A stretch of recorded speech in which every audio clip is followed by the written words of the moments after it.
You got it, because we don't. Coming up, we head out west to talk about the Big Bend Open Road Race. Woohoo! Jeff will bring us some car culture. And Mr. course. Mars reviews the 2025 Kia Carnival. I think they say Carnival. Carnival. Without the clowns. Howdy, along with Mike Out of This World Mars, we always need more Jeff Zeke, and I'm Don Armstrong. And our chief engineer, David Ainsley, will be in later on today. Oh, he's coming. He's sleeping in. It's coming to the house. Yes, He's coming to the studio. Studio, that's right. Hello, everybody. I'm Don Armstrong. Glad you could join us on this Saturday. It's chilly and rainy in Texas, but at least it's not 0 degrees. Well, in my book, it is. Anything below 40 is 0. Just might as well just zero it out. Yeah, there is that. All right, Liking so it. now we welcome to the In Wheel Time Car Talk Show, Rhonda Palmer. Rhonda, good morning to you. Are you there, Rhonda? You were there earlier. Morning, guys. I'm so glad to be back with y'all. Well, it's Yes. good to have you with us. Yes, I am. And Rhonda is with the Big Bend Open Road Race. And Rhonda, I'm going to let you describe to everybody, what is the Open Road Race? Okay, just making sure you can hear me now. I you? can, yes. Okay, good. First, I'm so glad to be back with y'all. So thank you for having me back. I've really been looking forward to it. So the Big Bend Open Road Race is an exciting time on Highway 285. They close down the highway and monitor it, of course, but you drive one at a time, about every 30 seconds to 1 minute apart, and it really is a race against time. So you set yourself up in whatever category that you choose to race in, where you think you will be best at your average time, and you head on down there. It's 59 miles, 59 curves, and 59 elevation changes. Wow. 59 miles. Curves. I didn't realize it was that long. I didn't either. No. But that'd be like going over to your house Almost. from here. Instead of a straight, flat concrete highway, Yeah. you do something in Well, between here and there. bumpity bump. Yeah. How is the road? Is the road good? Great. So it is from Fort Stockton, Texas, all the way down to Sanderson. And we've been doing this now for about 15 years, and you can tell when they've had road maintenance because the safety bumps in the middle, sometimes they get a little too high. And when you cross over, because when you're in this race by yourself, you're allowed to use, both sides of the road, even the extra berm sides, the extra side there, I don't know what they call it, but the extra past the white line. The whole thing. The shoulder. And yes, and so you can tell after they've had maintenance, they put those speed bumps on there, they paint them, the paint gets a little thick, and you feel it when you're going 120 miles an hour. Wow. Well- 120. Is there a speed limit? No. Okay, so there are people who drive in the unlimited class, and they do not have a speed limit, but everyone else picks their category. So I'll just give you, for instance, the last time my husband and I drove it, we were supposed to average 145, and you're able to get up to 168 to maintain that average. And so the best feeling in the world, guys, is when you come up to a 60 mile an hour marked curve. You can see the little yellow warning signs with the arrows telling you which way, and you really are taking it at 125. All right. Now, how many people wreck? Yeah. Zero. I mean, very, very seldom does someone wreck. There have been a few incidents, Spin-outs, but in the 15 years we've done it, one that I can think of that was a major, time killer. But other than that, My question is, you said they run classes. So within a class, say there's 10 vehicles in the class. Are they all pretty much on the same time and the same speed for that event? Because the thing I'm thinking about is you got a guy that is a little slower, and then he's in front of somebody that's faster. Are they able to pass since they're like 30 seconds to a minute launch? this is a great question. And we teach this in our navigation training and in our driver training. Yes, there are people who use different strategies, even though we try to tell them, look, stay as close to your average as you can all the way down there. But, you have to pick up a little bit around curves and that sort of thing. And there are people who try to push it all the way to the limit. So if you're allowed to go 168, they're pushing 165 as long as they can because it feels good, right? To go that fast. So we teach them to meet the people in front of and behind them while they're on grid. So on grid is what we call, before the race. Everybody's lined up, you're waiting, they're checking the roads and everything to make sure everything's safe. And we tell them, introduce yourself before the first leg down there. And then when you get down to Sanderson, because we have about a 45-minute wait, depending on where you are, so all the cars get down there, we tell them to talk to those people again and let them know, hey, I'm a little bit ahead. I'm going to be going slow. If you're coming up behind me, just signal and I'll know you're going to go around me. So we tell them to communicate about that. And you are allowed to pass when it's a straight line of road. Definitely not in the curves. Yeah. Wow. Okay. Okay. I'm kind of. You're flabbergasted there, aren't you? Yeah, I am. And you're also in another world, aren't you? Not only can they communicate and talk about, passing and I'm slower, but there's also a little bit of smack talk, I'm sure. Okay, yes, there's some smack talk. So I'll just give this quick story. So, people love their cars, depending on what make, model, of course, they love their cars. And because they love their cars, they also like to talk about how they are going to pass someone. So our very first time out there, we didn't know a whole lot about it. And we just knew there was a guy in a yellow Porsche in front of us. And I thought it was a beautiful Porsche, 1987, nice, classic, beautiful car, had been taken very well care of. But my husband said, I don't care what happens. I don't care if I win or lose. I'm passing that yellow Porsche in the streets. God. All right. And did he? Oh, gosh, it's right. So yes, sir. So we did. And just what y'all talked about earlier, a guy in front of him was going a little bit slower. So we had to pass not one, but two cars. So I don't know if you've ever seen Christmas Vacation at the beginning when the wife starts ducking down and trying to hide, but that's what I was doing. I was like, we passed two cars, we're already a minute ahead, So, yes, there's smack talk, but it's all done in fun. I will tell, the reason I love talking about cars is, number one, I mean, it's not too... it's becoming more and more frequent, but there's not too many women who do this race or any local races. So like I said, we like to go out to the Texas Mile. There's a group of about 22 of us ladies out there now, but it started out just like 4 or 5.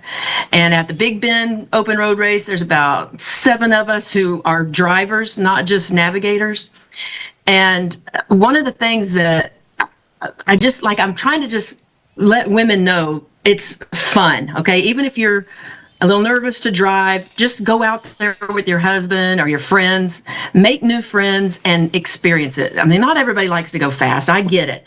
But it's a time to get around different type of people and people who are just happy. And when you're going to the races, okay, some people don't leave too happy if something happens to their car, but you're excited. You've put your time and effort into your car, and now you're going to see what it'll do. And you're going to challenge yourself. But let's talk about your car.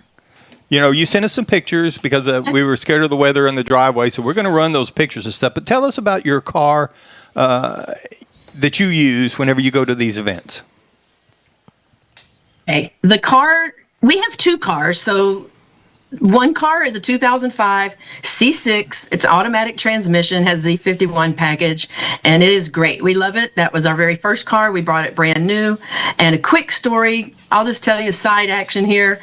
It was 21 years ago, and I had just finally fully recovered and done all my treatments for stage 3 breast cancer. And so that was our, hey, let's go celebrate. Celebrate that. Yeah. That's a good and celebration. Yeah. Well, congratulations. Thank you. So we loved it. You sent some video of the red car, and it's backing out, and it's got a number 143 on the side. Is that your car? Yes. So we also, because even though we loved that car, and I still do, I wanted a manual transmission. I love to be in control of how much power I use before I shift. And with that, with my first car being a 4-speed, it kind of got me a couple times when I was just about in the power mode, and then it would shift. So we got the 08 Z06, and so I think that's the video you see there. And it is a blast. And so that's the one that I try to commandeer every time we go to any of the tracks or the Big Bend race. Now, you mentioned classes. How many classes are there? 10? think there's 12 that goes from 100 all the way to unlimited, and then right before that, where you're kind of bound, is 155. Okay. And They range like. Let me tell you a little bit about that in those classes. So, like, if you're in a 100 class, then you can go up to 124 to maintain that average, and then it goes 105, 110, 115, 120, 125. So it's 5 mile an hour increments for your target speed, but your tech speeds go up from 124 to 145, or I might be off a little bit on that, and then 168.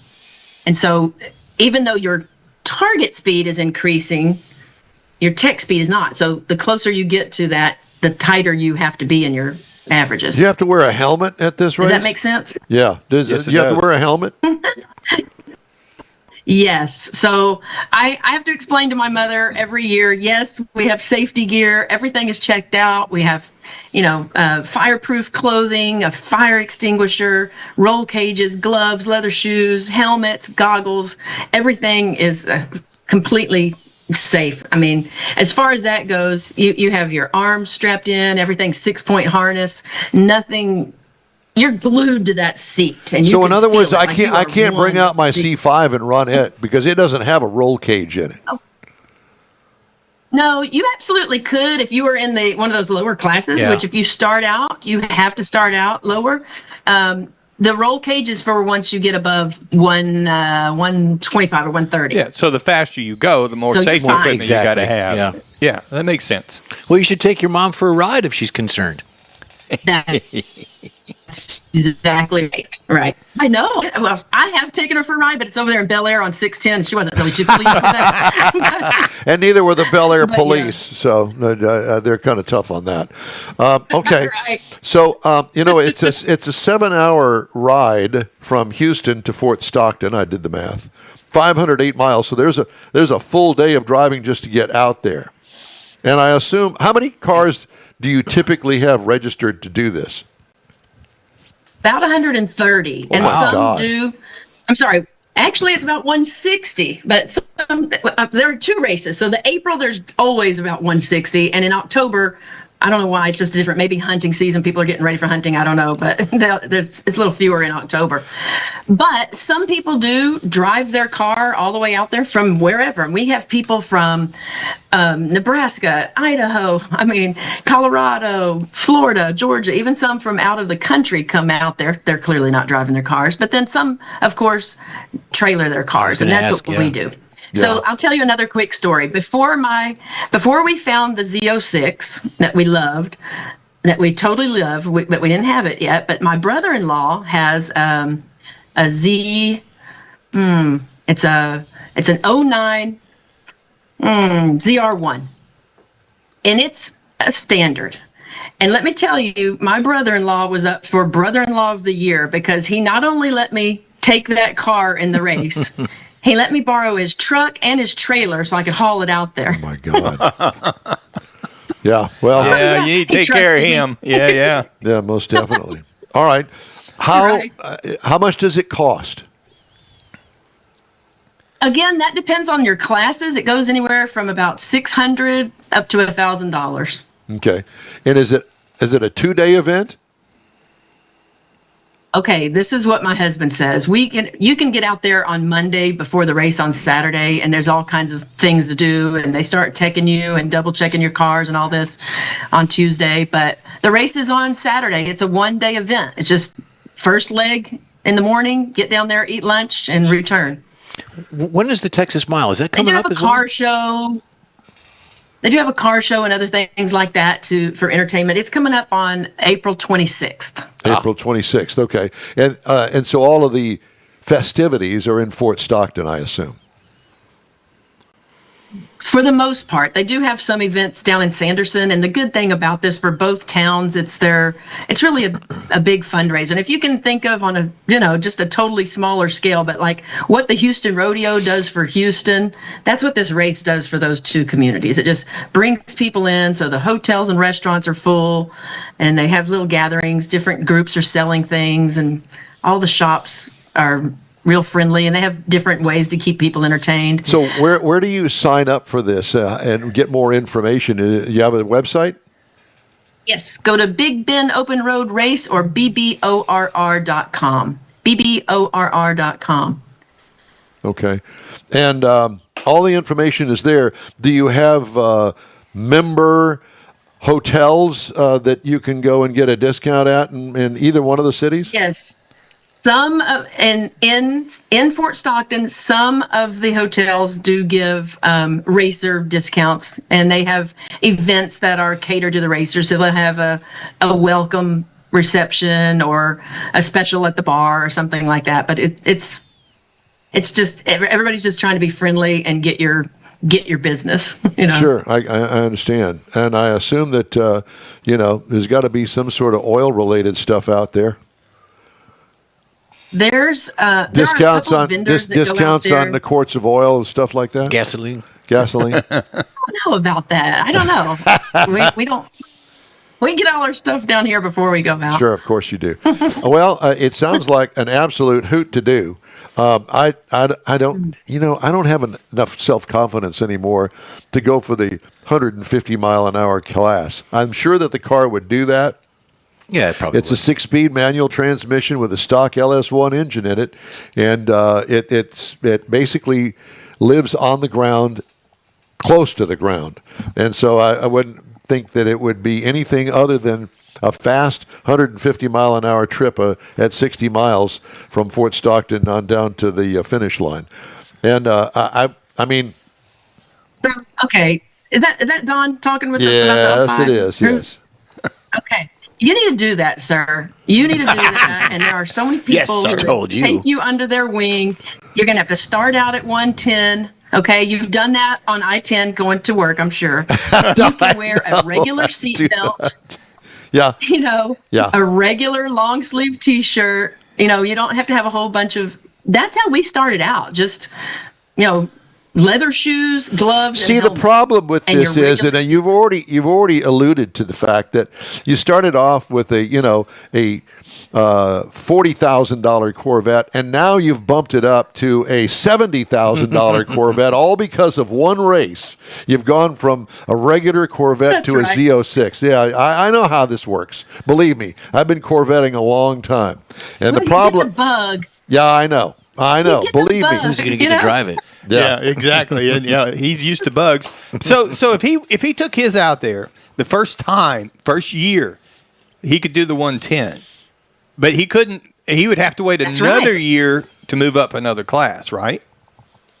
Okay. Yeah. So you could do Or it. 6 months if he came out and True. yeah. So Or you could do it, Don. You could Yeah, go so out really, there. it'll only take you 3 to go up 6 classes. I'm not. There was the racer side of the Corvette Club, and then there was the show car side. I gravitated to the show car side. Well, it makes sense. It's a lot cheaper, I promise. guy your age. I have no yeah. doubt, but I'm just thinking that it's not really a race. It's like she said, it's against the clock. It's against yourself. You go out there a week ahead of time, and you consistently drive that route for the week, and then when the race time comes, all the little idiosyncrasies of the drive. and you just accelerate real hard, real fast in a hurry. Rhonda, it is great to talk to you. Thank you so much for joining us. Big Bend Open Road Race, BBORR.com. All the information is there. Good luck, and let's talk to you in the fall for the Thank fall you. race, shall we? in the winter circle. Yes, sir. Yes, sir. All right, thank yes, you. it'll be better weather. I can show you the cars. All right. Thank you so much. Just ahead, Mr. Mars has his review of the 2025 Kia Carnival along with Jeff's Car Culture. The In Real Time Car Talk Show is back in just a couple of minutes. The Tex-Mex dining experience is defined by Lupi Tortilla, your destination for Texas's best beef fajitas and frozen margaritas. Since 1983, Lupi Tortilla has served authentic and time-tested recipes made with the freshest ingredients. Atmosphere is part of the award-winning experience at Lupi Tortilla, all developed in a little house near Highway 6 and I-10 in West Houston. Visit any of the Lupi Tortillas and you'll see the same attention to detail in each and every location. Start your Lupi experience with queso flammeado and guacamole, along with a classic frozen margarita. Dine on famous Lupi beef and chicken fajitas, or pepper shrimp brochette, or a fish or vegetarian entree, and finish with a scrumptious flan for dessert. Find Loopy Tortilla in Houston, College Station, Beaumont, Austin, San Antonio, and Dallas-Fort Worth. There's a Texas location near you. The recipes are authentic and time-tested. The ingredients always fresh. Loopy Tortilla, he's pretty good. You own a car you love. Well, why not let Gulf Coast Auto Shield protect it? Houstonian John Gray invites you to his state-of-the-art facility to introduce you to his specialist team of auto enthusiasts. We promise you'll be impressed. Whether you're looking to massage your original paint to a like-new appearance, apply a ceramic coating, install a paint protection film, nano-ceramic window tint, or new windshield protection called ExoShield, Gulf Coast Auto Shield is where Houston's car people go. Curbed your wheels? Instead of buying new, why not have them repaired? How about a professionally installed radar detector? Gulf Coast Auto Shield does that too. Get a peek inside the shop and look at the services offered by getting online and heading to gcautoshield.com. Better yet, stop by their facility at 11275 South Sam Houston Tollway, just south of the Southwest Freeway, and get a personal tour. Gulf Coast Auto Shield is your place to go for all things exterior. Call them today, 832-930-5655 or gcautoshield.com. Hey, the In-Wheel Time Car Talk Show hits the road literally when we join the Hot Rod Tour of Texas, April 26th. That's the Saturday. Link to the website through inwheeltime.com. Thanks for being with us today, and we appreciate your participation in our show. Thank you. Jeff's Car Culture. What are we doing today? Hydrogen fuel cells. Things to know. Are they the future? Are they from Mars? No, the Honda, Toyota. No, I'm not bringing them. Are we doing America? Is America going to do them? America. We'll find out. All But there's about 17,000, pardon me, about 17,000 hydrogen-powered vehicles in the U.S. roads right now. All of them are in California. Meanwhile, the EVs, there's millions of them around the country and the world. While electric cars are getting attention, with major manufacturers focusing on them to be dominant by 2030, hydrogen vehicles remain much in the background. Here's why. This year, one new hydrogen vehicle will hit the market. It's the Honda CR-V. It's called the FCEV, which is an adaptation of the popular compact crossover with not only a hydrogen fuel cell jointly developed by General Motors, probably Cadillac or Buick, I might throw that in there, but largely a battery that can be plugged in. This provides 29 extra miles of range, adding to the 241 miles of range for the fuel cell. It will only be available in California. It will only be for lease, and the volume is projected to be about 300 vehicles a year. So they're just getting started.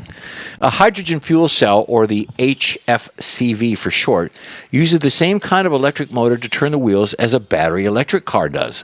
But it's not powered by a large, heavy battery, but by a fuel cell stacked in which pure hydrogen, H2, passes through a membrane to combine the oxygen, O2, from the air, producing the electricity that turns the wheels. Figure that out. We got a schematic here coming up. What this means is a fuel cell vehicle is technically a series hybrid, which is why they are sometimes classified as a fuel cell hybrid electric vehicle, or the FCHEV. These vehicles are safe. They're just as safe as any other vehicle, since the high-pressure tanks are designed to survive even the highest speed crashes without leaking or breaching the fuel. While hydrogen skeptics routinely cite the Hindenburg explosion of 1937, the hydrogen tanks that their hardware would likely survive even if the rest of the car was destroyed. The tanks would probably be intact. No injuries or deaths specific to hydrogen components have been recorded to this date. Yeah. Fueling a hydrogen car comes with naturally over time, but aligning the heavy nozzle and sealing it properly to the car you have to have the communication between the nozzle and the car itself. So today's stations offer only 2 of 5 vehicles before they go offline before repressurizing. So it's very important to How get many there miles early. can you go? About 241, and then with the electric, you can add about another 25 more miles to it. Okay. So if you're in California and you're interested in zero-emission vehicles powered by electric motor, a hydrogen vehicle is one approach. But creating a brand new fuel cell network from scratch, hence electric, has proven to be far, far more problematic, expensive, and unreliable. And the fuel is much pricier for drivers than a gasoline or electric vehicles. So there you go. Pretty much says it all. You're driving a hybrid when you do that, and to each his own. If you want to do that, I'm out. The future's coming. I'm out. Yep. I'm good. Okay. Thank you. Mm-hmm. Time now for this hour's car review. Mr. Mars reviews the Kia I'm calling it the Carnival because it has a I like little that. more class I to like it than it too. Carnival. Down in Hey, we're going to Brazil, the Carnival. We're going to go to the Carnival. Yeah, that's true. I'm going to the So we're talking Carnival. about the 2025 Kia Carnival. We like that. And now this is the hybrid SX Prestige. It comes in 4 trim levels: the LXS, the EX, SX, and the SX Prestige, which we happen to have the hybrid option on. Now, it is with a hybrid. It's new for 2025, but it's basically the same vehicle as the regular gasoline SX Prestige that was available last year.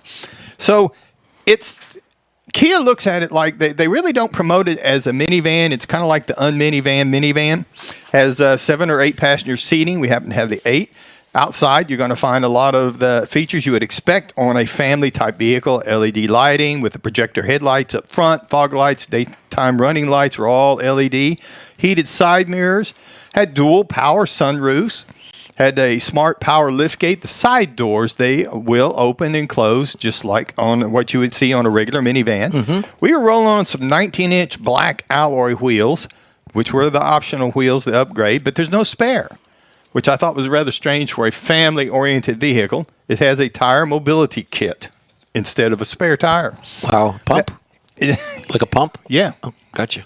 Now, inside, you're going to see that we had the upgraded leather seating. We had, and it's much like a minivan. Whether they don't particularly want to market it as a minivan, it is a minivan. It's got easy in and out, got a lot of space in it for people and things to put, place of storage compartments to put little things. The front seats are heated and ventilated. The second row is a kind of a bench type thing, but it's a 40-20-40, and the centerpiece looks kind of like a console, but it's actually a separate seat, and that's how you get your 8-passenger seating with that seating arrangement. So it folds down like an armrest? Yes, and it'll actually Cool. slide forward and backwards, Wow. just like what the seats do. Actually, nice. it comes out. I took it out one day accidentally. It has a 12.3-inch panoramic display up in the dash, and this is where you're going to find your nav, your control, your convenience controls, and your rear view camera.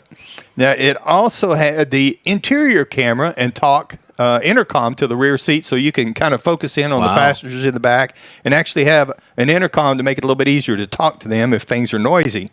Has the heads-up display, which is a nice thing to have whenever you've got all this stuff going on. Rear passenger video and talk that I just mentioned makes it a little bit easier to talk to them because it does have USB ports on all 3 rows. So you got a lot of wireless stuff going on with the Android and the Apple. It's got the wireless charger, so it could possibly get in there if you got a family full of kids and stuff in there, so it makes it nice. Second row windows shades, we had that as an option, which first time when Those I looked are out cool. the window, it was kind of like, what? I can't see out the window. And I realized there was a shade there, not used to seeing that. And then we also had the 12-speaker Bose audio system that was really nice. Sounded really nice in this vehicle.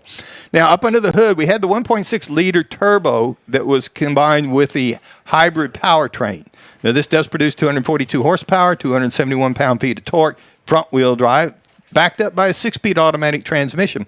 Now, the EPA says you're looking for 34 in the city, Highway 31 combined 33.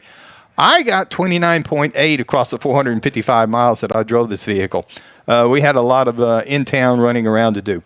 And again, it handles like a minivan with manners. To me, it's more like a little station wagon. Yeah. It's easy to drive. The steering's real responsive. It's got a very nice car-like ride to it. Got nice acceleration because of the electronic components in it in particular. And basically, it's time for a road trip. Get in it and go, and it's got I agree. a 10-year, 100,000-mile warranty on this battery and the electronic components. So it's really, really nice. Now, the base model on this price on this vehicle is $40,800. Now, the base trim, because we were at the upper level, $52,600 to start. MSRP, as we had it, was $54,490. So it's right there in the market because the Toyota Sienna hybrid starts at $39,185. The Honda Odyssey hybrid starts at $41,900. And the Chrysler Pacifica hybrid starts a little bit more at $51,000. So they're all right there in that range at the starting price. And then it just kind of depends on how much you want to add to it. But if you're looking for a people mover, a family vehicle, don't worry about it being a minivan. Just look at it like it's a station wagon.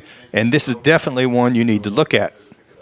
And that's my review of the 2025 Kia Carnival Hybrid SX Prestige. Very, very good. Now, that's the same one that did Don have one recently? Like I believe that? so. Yes, he did. Now, that is yours all electric? That was a No, this was a hybrid. Hybrid, okay. Yeah, and it's I not a liked it. plug-in hybrid, I so liked it it. worked really well as far as driving and getting, not having to worry about stopping Yeah. to charge it. I like it. All right. In Wheel Time Car Talk Show continues right after this.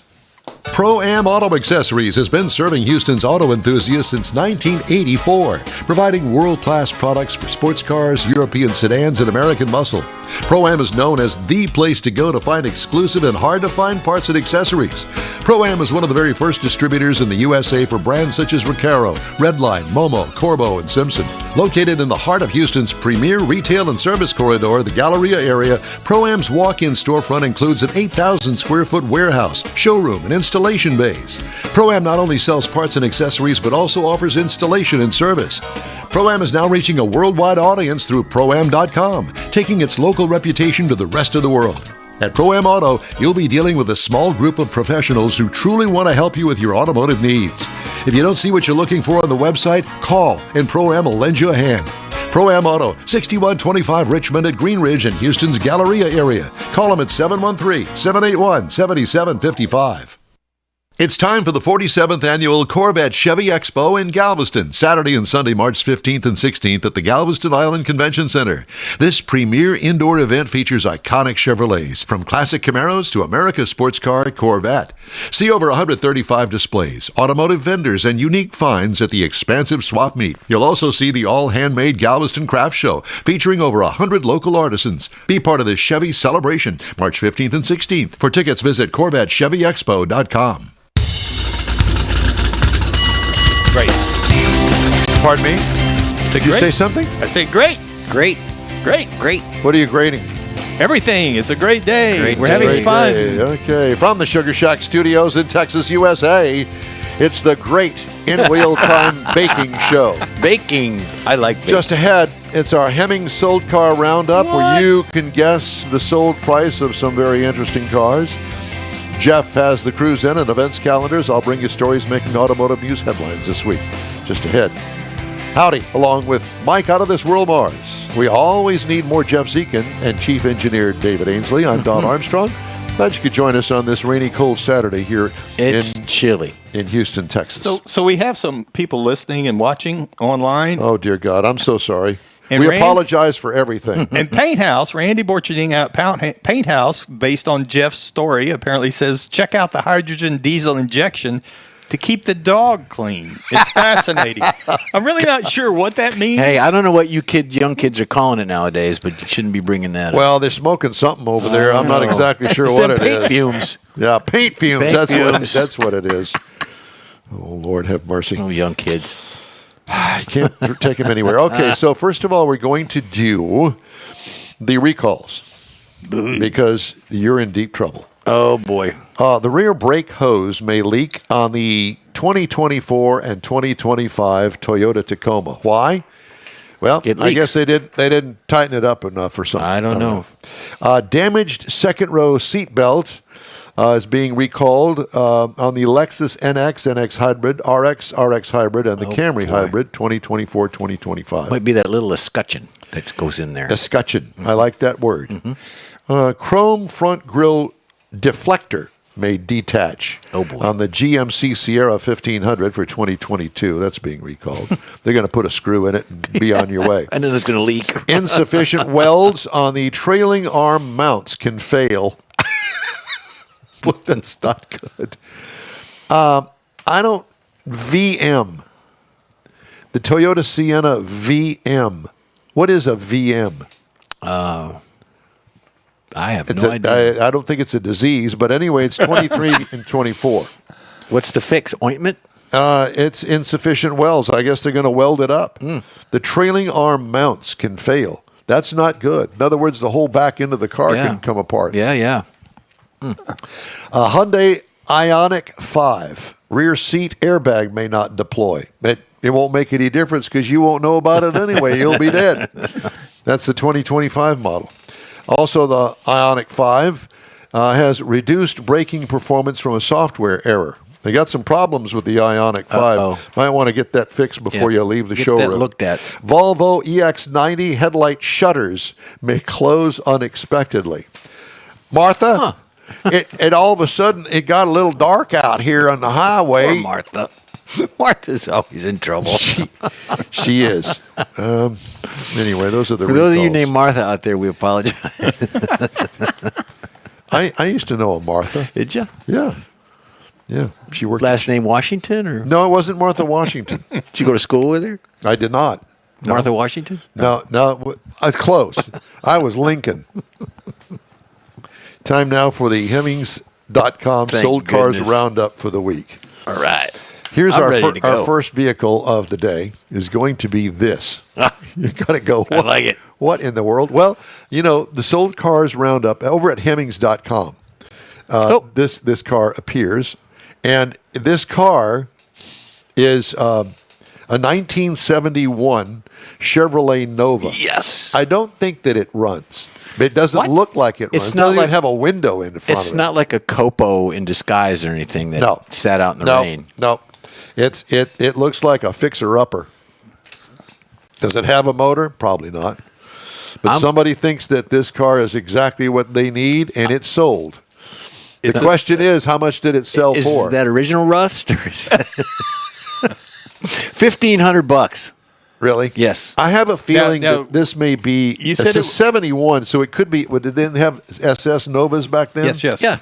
I Actually don't know. had some big block Novas I back don't then. even know if this is that got that or not. But I will tell you before you I'm- put in your price, Mr. Mars, that I'm thinking that it may be something special. That's what I would think. If Hemmings is actually going to sell something like that, there's Well, got to it's be not a something Hemmings. behind it. Somebody used Hemmings to put it Yeah. up there. Right, but I mean, they do some vetting and to make sure nobody's ripping anybody off. So I'm going to say that's probably, I'm going to say $10,000. Really? I'm going to change mine to $3,000. I'm going to double my Well, offer. it actually sold for $7,025. So my guess is, you see, it looks like it has a car cover up on the roof of Yeah. it. I would guess that this car that was was trash something bag. special at one time, or trash bags, yeah. Yeah, Whatever. that's what I mean. It could be an SS. It could be a 350. It could actually 396 be or- yeah, big block. we Well, don't no, know. We don't- 71, it'd be a 427, but I don't think they put a 427. Why didn't we show that? I mean, what, I did know they somebody do didn't a take the picture? 396. I just don't know if they did the 427 or not. They I don't- would think they a don't- 396 Is would that, be Jeff, the you number. cheat. Is that a little SS down there in the grill? No, that's No. that's a hole to put the grill in. That's a dead squirrel. Dead squirrel under there. Okay, the next one. A 1966 Oh, boy. Pontiac GTO. It's maroon.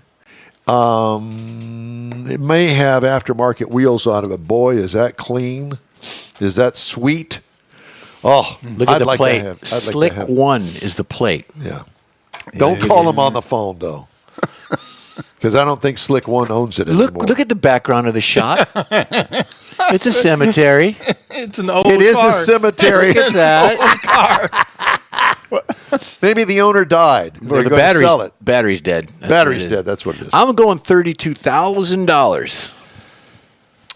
Mars? You said 66. Yeah. I'll go 40. Okay. Well, did you cheat and look, Jeff? No, that's. It went for $32,025. I did not. That was just a heck of a. I've been losing for the past month, so that's a good, it's a good win. Yeah, that's a double win for That's you. a double. And you know what? You hit it right on the money. We're gonna It's a go. good Right, looking car.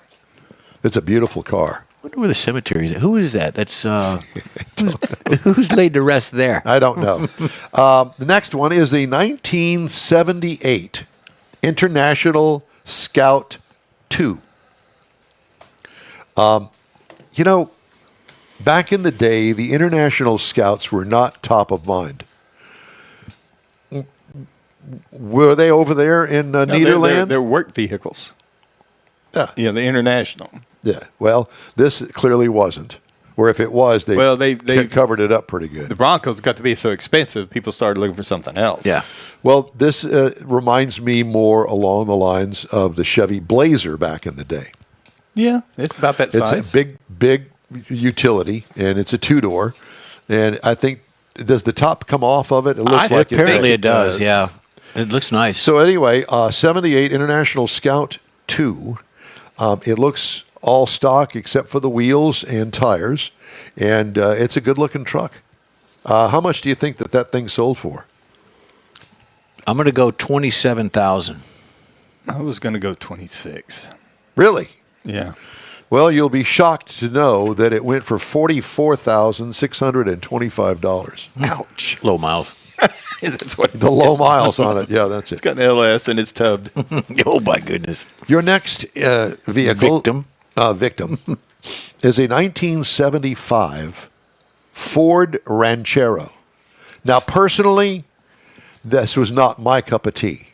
Any of the Rancheros, I wasn't a Ranchero guy. I was an El Camino guy. But that looks all stock again, except for the wheels on it. And it's very well done. It's got the... It's still in the shipping crate. Okay, if you can call it that. All right. It's got the fake wood paneling on the side of it. I don't know as if it'd be something that I would buy. No, it wouldn't be, in second thought. But anyway, it looks really clean.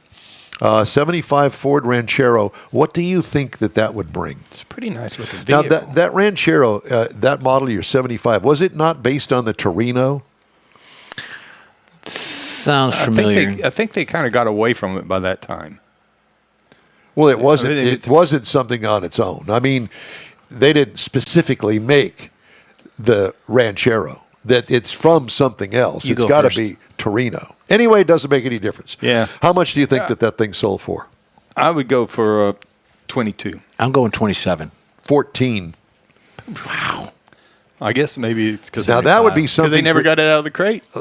That would be something for you to buy over there in Niederville, right there. That would be a road trip car.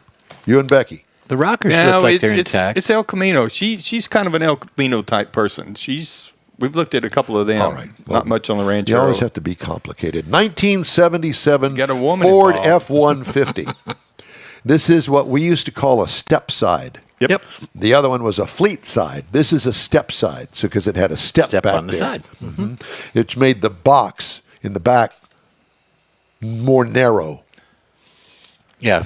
Okay, it looks stock again, except for the tires and wheels on it. It's pretty clean. It is. Is that That's a a light. mirror, Yep, or nope, is that that's a light. a stop light, a spotlight? Spotlight. Interesting, because usually those would go through the A pillar, but this one doesn't. Goes to the door on this one. There's not much of an A-pillar if you look at that. Yeah, it's not much to work with They're there. just thin. How much? Michael, you go first. 15. I'll go 18. 16. Okay. 16,275. Now that would be a good, nice, clean, older, probably a small V8 in it, I would guess. Yeah, something you can work on that's not all computerized. Yep. All right, our next one is for the highfalutin over there in Niederville. Yeah. This is a 2012 Land Rover LR4. It probably just got out of the repair shop because it probably lives there, but 2012 Land Rover LR4. Or a rapper video. Notorious B.I.G. or something.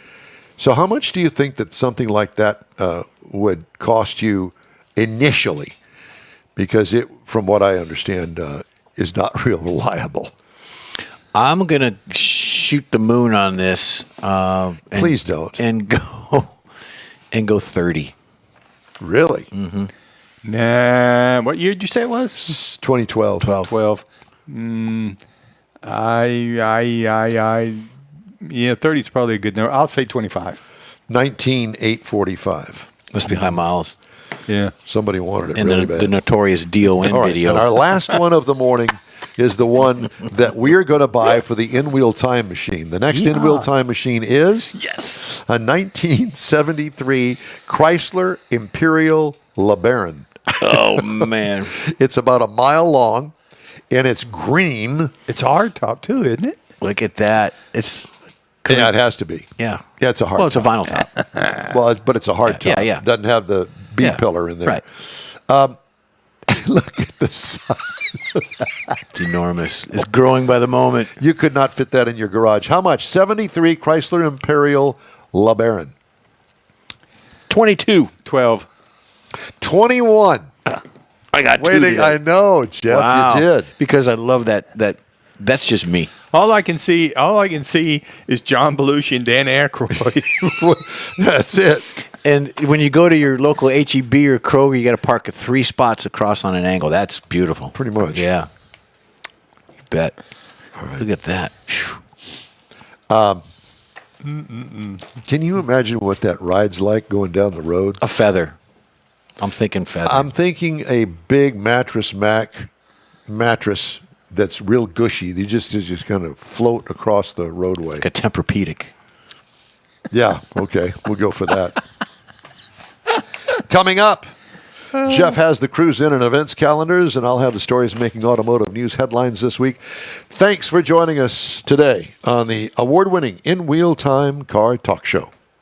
The Tex-Mex dining experience is defined by Lupi Tortilla, your destination for Texas's best beef fajitas and frozen margaritas. Since 1983, Lupi Tortilla has served authentic and time-tested recipes made with the freshest ingredients. Atmosphere is part of the award-winning experience at Lupi Tortilla, all developed in a little house near Highway 6 and I-10 in West Houston. Visit any of the Lupi Tortillas and you'll see the same attention to detail in each and every location. Start your Lupi experience with queso flammeado and guacamole, along with a classic frozen margarita. Dine on famous Lupi beef and chicken fajitas, or pepper shrimp brochette, or a fish or vegetarian entree, and finish with a scrumptious flan for dessert. Find Lupi Tortilla in Houston, College Station, Beaumont, Austin, San Antonio, and Dallas-Fort Worth. There's a Texas location near you. The recipes are authentic and time-tested. The ingredients always fresh. Lupi Tortilla, he's pretty good. You own a car you love. Well, why not let Gulf Coast Auto Shield protect it? Houstonian John Gray invites you to his state-of-the-art facility to introduce you to his specialist team of auto enthusiasts. We promise you'll be impressed. Whether you're looking to massage your original paint to a like-new appearance, apply a ceramic coating, install a paint protection film, nano-ceramic window tint, or new windshield protection called ExoShield, Gulf Coast Auto Shield is where Houston's car people go. Curbed your wheels? Instead of buying new, why not have them repaired? How about a professionally installed radar detector? Gulf Coast Auto Shield does that too. Get a peek inside the shop and look at the services offered by getting online and heading to gcautoshield.com. Better yet, stop by their facility at 11275 South Sam Houston Tollway, just south of the Southwest Freeway, and get a personal tour. Gulf Coast Auto Shield is your place to go for all things exterior. Call them today, 832-930-5655 or gcautoshield.com. Hey, we hope that you'll join us on the upcoming Hot Rod Tour of Texas beginning April 24th in Victoria. That's a Thursday. We're going to be doing a live broadcast on the 26th, and we'll have updates for you all weekend long on our social media accounts. We'll also be live streaming the show on Saturday from the Spindle Tap Brewery right here in Houston, up off of I-69. Which is the East Tex Freeway. Heading out of town. Heading out of town, yeah. And went up there and talked to the gal up there and got a great tour. It's probably one of the strangest breweries that I have ever seen, location-wise. You're in. You're a strange brewery guy. Yeah, you are. and so this is off of Little York and Hirsch Roads. And it's basically in a very industrial area. Well, lots of warehouses, and the brewery is inside this man's warehouse. I guess that whatever business is in the warehouse, that he did well, and he thought, well, I can do something for the guys. Well, I have a brewery right here. And he does. It's a legit brewery. It's got a great indoor area, the tap room, as they call it. I'm not a beer drinker, but all this property out to the side of it, they've got volleyball courts, all big pavilion That's the new outside. thing now, yeah. And it's pretty cool. You're going to be impressed. Yeah. Mike, you're interested in the pickleball, aren't you, Mike? Oh, yeah. There you go. You going to wear your little pickleball outfit when you go? Well, that's what I'm going to do when I get old enough. You know what? I think that's a great idea. I think that we should do. We're going to get some. We're going to get some new. Sorry, I we're brought it working on wardrobes. I almost said it. I think that what we should do is get some. And do you have them over there at? I'm sure we could create something. Create some pickleball outfits. All 4 of us. Like bowling shirts. Oh no, this would be. We have to have some really tight, high 1970s Like the shorts. 70s basketball shorts. Yep, we need those. I thought you were going to go for skirts. tennis skirts. See, you would think of that. I didn't, but that tells you a lot about, tells everybody a little bit about you. All right, moving on. Okay, some of the stories making automotive news headlines coming up right after Jeff does the cruise in and events. Yeah, and here we go. So we got, these are for next weekend, not this weekend. Gears and Grounds at the Shop Club Houston. The gathering promises to be Gears and Grounds. Gears I and like Grounds. that. Yeah, I know. Coffee and hot rods. Display of a wide variety of vehicles, including classic cars, sports cars, exotics, race cars, and so on, lifted or lowered. Starts at 10 a.m. to 10, but it always goes over. It's at 13150 Brenton Ridge Street in Houston. That's March 1st from 8 a.m. to 10. You got Coffee and Cars Houston, from hybrid cars to classics, JDM's machines, a wide variety of vehicles there. No registrations required. It is at Post HTX, 401 Franklin Street in Houston. That's the old post office. Yep. And then you got weekly cruising in Montgomery. That's every week, every Saturday, 6 p.m. to 9 p.m. behind McDonald's and O'Reilly. So if you're back there doing something you shouldn't be, you better get out. Montgomery, Texas cruise-ins, 943 Ava Street, Montgomery. That's from 6 to 9. Conroe Cruisers, another great event. It's a weekly participation thing for the folks out there. Kroger Marketplace parking lot in Conroe. And then Sunday, March 2nd, you've got the Market Street at the Woodlands. Uni Sushi. That's at 9595 Uni. 6 Pines. Uni Sushi. 9595 6 Pines.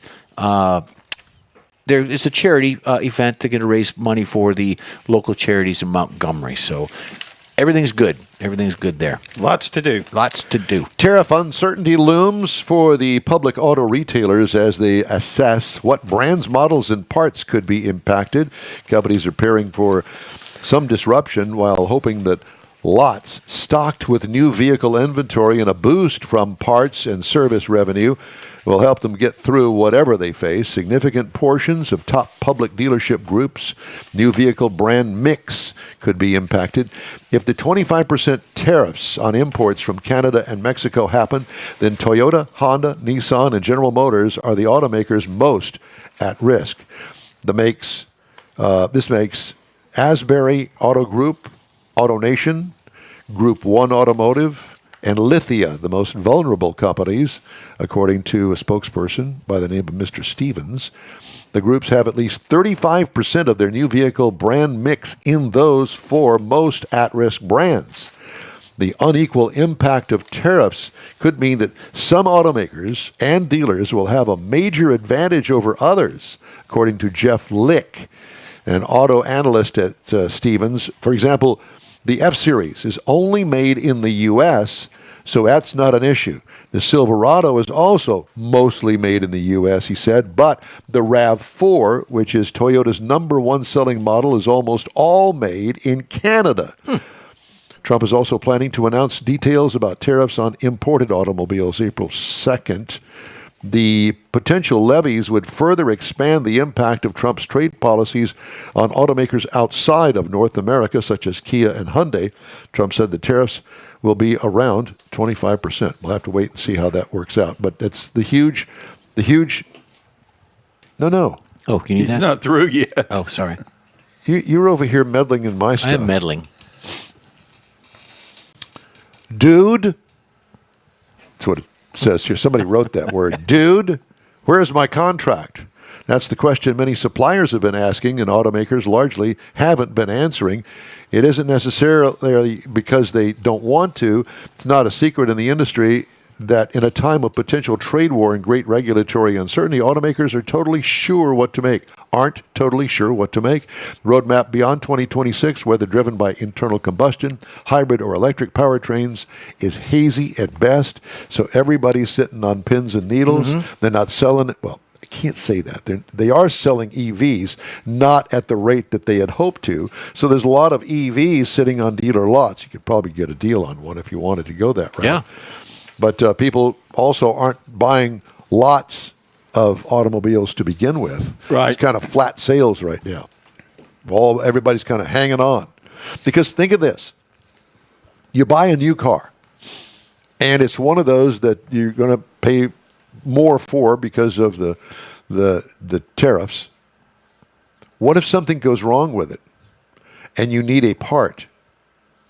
Is that part made in Mexico? If they build the car in Mexico, is it made in Mexico? That part now is may or may not have the tariff on it. So it'll cost more. It'll cost more if you can get it. Because remember, cars are assembled in time. So the part gets delivered to the assembly factory, and then it gets put on the vehicle. Yeah, but if the vehicle's under the manufacturer warranty, you're not paying anything for that part. No, but you might not have a car. Right. It'll be You in the gotta shop. wait Can't on drive that it. part to get that part to get here. And that means, but then that gets into the whole cycle of people keeping the cars longer, which means the used car prices go up because there's less of them. It's problematic. Yes, it is. Different story. High-level Japanese group, which includes a former prime minister, has drawn up plans for Tesla to invest in Nissan, following the collapse of its merger talks with Honda. This group is hopeful that Tesla will become a strategic investor since they believe it is keen to acquire Nissan's plants in the United States, according to the report. Nissan in recent weeks has been searching for a strategic partner in the tech industry, with some board members suggesting Tesla and Apple as ideal targets. Ooh. The plot thickens. Yes, it does. Because that would give Tesla a distribution network with dealers in place. Ding, ding, ding, ding, ding. We'll see what happens. But it's all in an uproar right now Yeah. that people aren't really talking about because nobody seems to know anything. Well, I think Anything they're going to share anyway. Elon needs to contact us, and we'll let him know. That's right. what We'll the get idea it of- stored. We'll The way things are going with Elon right now, I don't want to have anything to do with it. He'll come in here and say, you owe more in your taxes, right? No, they're just going to get rid of the dead weight. Is that what it is? Yeah. Yeah. Okay. the waste and the Something fraud. like that. Tesla, Shut us down. speaking of Tesla, is going to recall nearly 380,000 U.S. vehicles due to a power steering assist failure that could increase steering effort, particularly at low speeds, raising the risk of a crash. In the filing made public February 21st, Tesla said some 2023 Model 3 sedans and Model Y crossovers, which run on older software, may experience an overvoltage breakdown. There's a word, overvoltage, potentially overstressing motor drive components on the printed circuit board. So be aware of that if you're a Tesla person. I can't imagine a Tesla person listening to this show, though, do you? Of We're not course an they elect- do. You think? Yes, Why do you think that? It's a car show. that's right. Okay. Car people are car people. That's right. Well, that's good. I like that analogy. Thank you for that. Gives Like I me- said, he's going to be cutting dead weight. You know, he's going to be going, yeah. giving me lots of confidence here. Hey, we'd love to hear from you. Just shoot us an email. The address here is info@inwheeltime.com. We got more of the In Wheel Time Car Talk Show coming your way after this.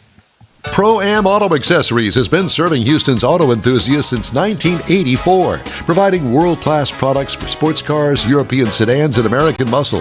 Pro-Am is known as the place to go to find exclusive and hard-to-find parts and accessories.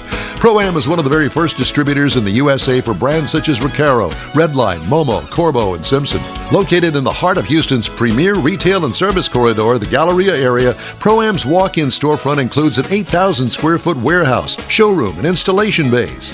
Pro-Am not only sells parts and accessories, but also offers installation and service. Pro-Am is now reaching a worldwide audience through Pro-Am.com, taking its local reputation to the rest of the world. At Pro-Am Auto, you'll be dealing with a small group of professionals who truly want to help you with your automotive needs. If you don't see what you're looking for on the website, call and Pro-Am will lend you a hand.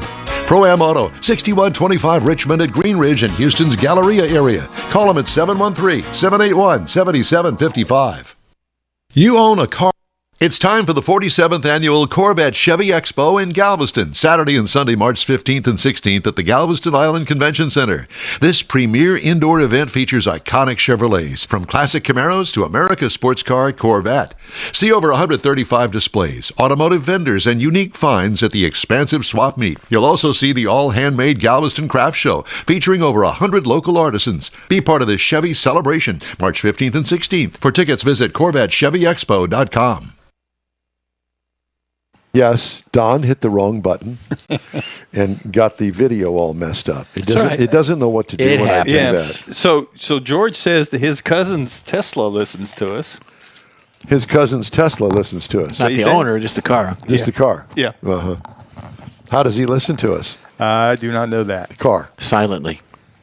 Very. While it's charging. Okay. Now that I've got everything all screwed up, I think we should start Take a deep breath. start hour 2 of the show, don't you? Yes, yes. Oh, we got to do 2 hours of this? Unfortunately. All right. From Studio A inside the much ballyhooed Texas Sugar Shack. This is the award-winning End-Wheel Time Car Talk Show. Just ahead, we talked to Melissa Farrell with the Texas Triumph Registry Car Club. All right. Also, I'll give you my thoughts on driving the 2025 GMC Sierra Denali EV. And Jeff has the Motor Minute on End-Wheel Time, the Car Talk Show. Howdy, along with Mike out of this world, Mars. We always need more Jeff Zekin. I'm Don Armstrong. David Ainsley will be joining us here at the top of the next hour. I don't know why. He's coming over, apparently.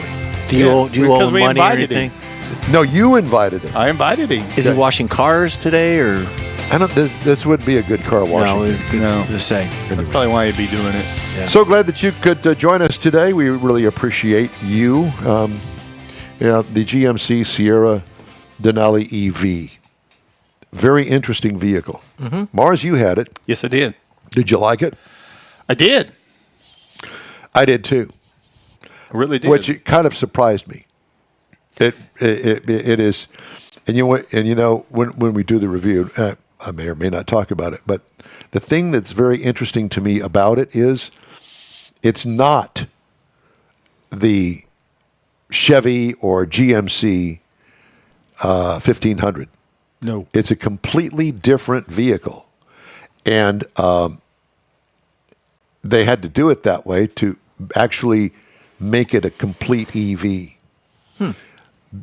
Because they're doing it differently than Ford's doing the F-150 Lightning.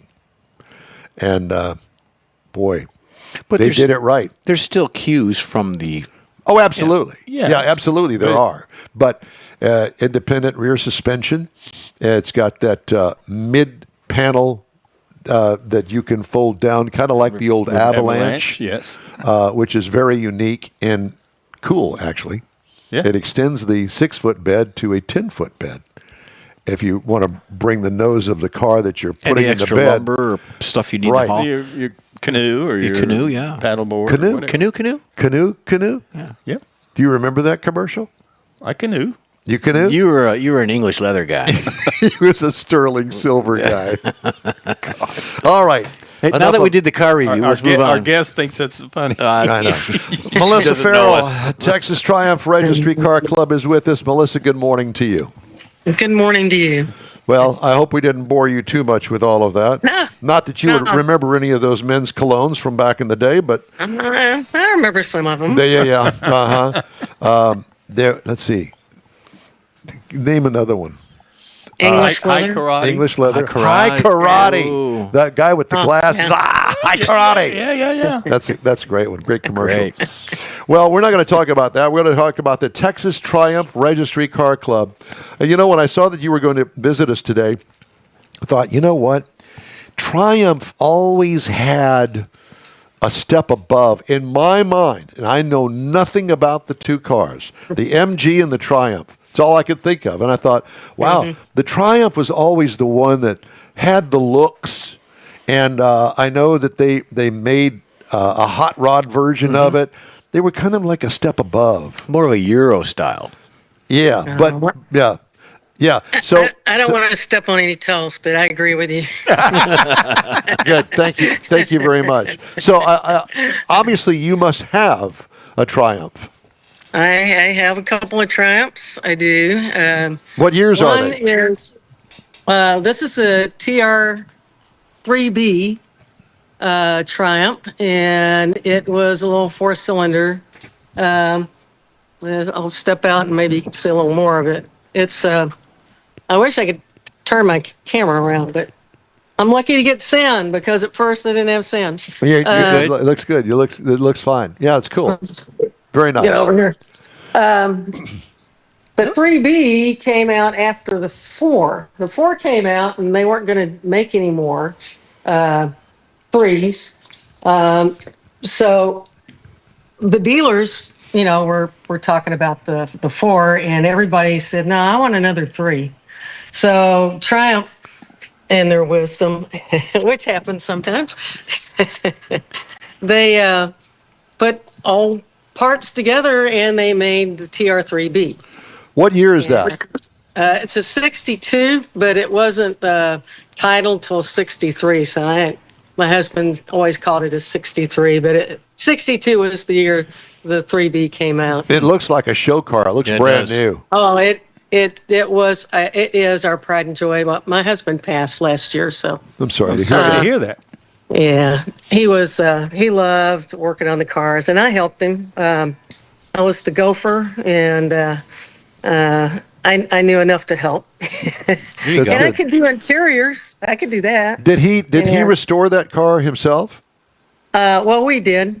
Yeah. We did it ourselves a long time ago. I think 2000 was when it was finally finished. And it still needed interior, which I did that part. And I didn't do the back. Let me show you. Back, it's crazy. If I can. I don't know if it's. Oh yeah, we see There's a it. lot Yeah, of yeah. it. Yes. There's a lot of detail with the leather in the back, and we had to take it to an upholstery place. They did a beautiful job. They were just awesome. Well, the whole car looks beautiful. Yeah, very nice. Yeah. Have you had it appraised? No, we haven't. My husband was not at all interested in selling it, and we had some offers. We had one guy that I think had probably had too much to drink. He offered us 50,000 50,000. because his girlfriend liked it.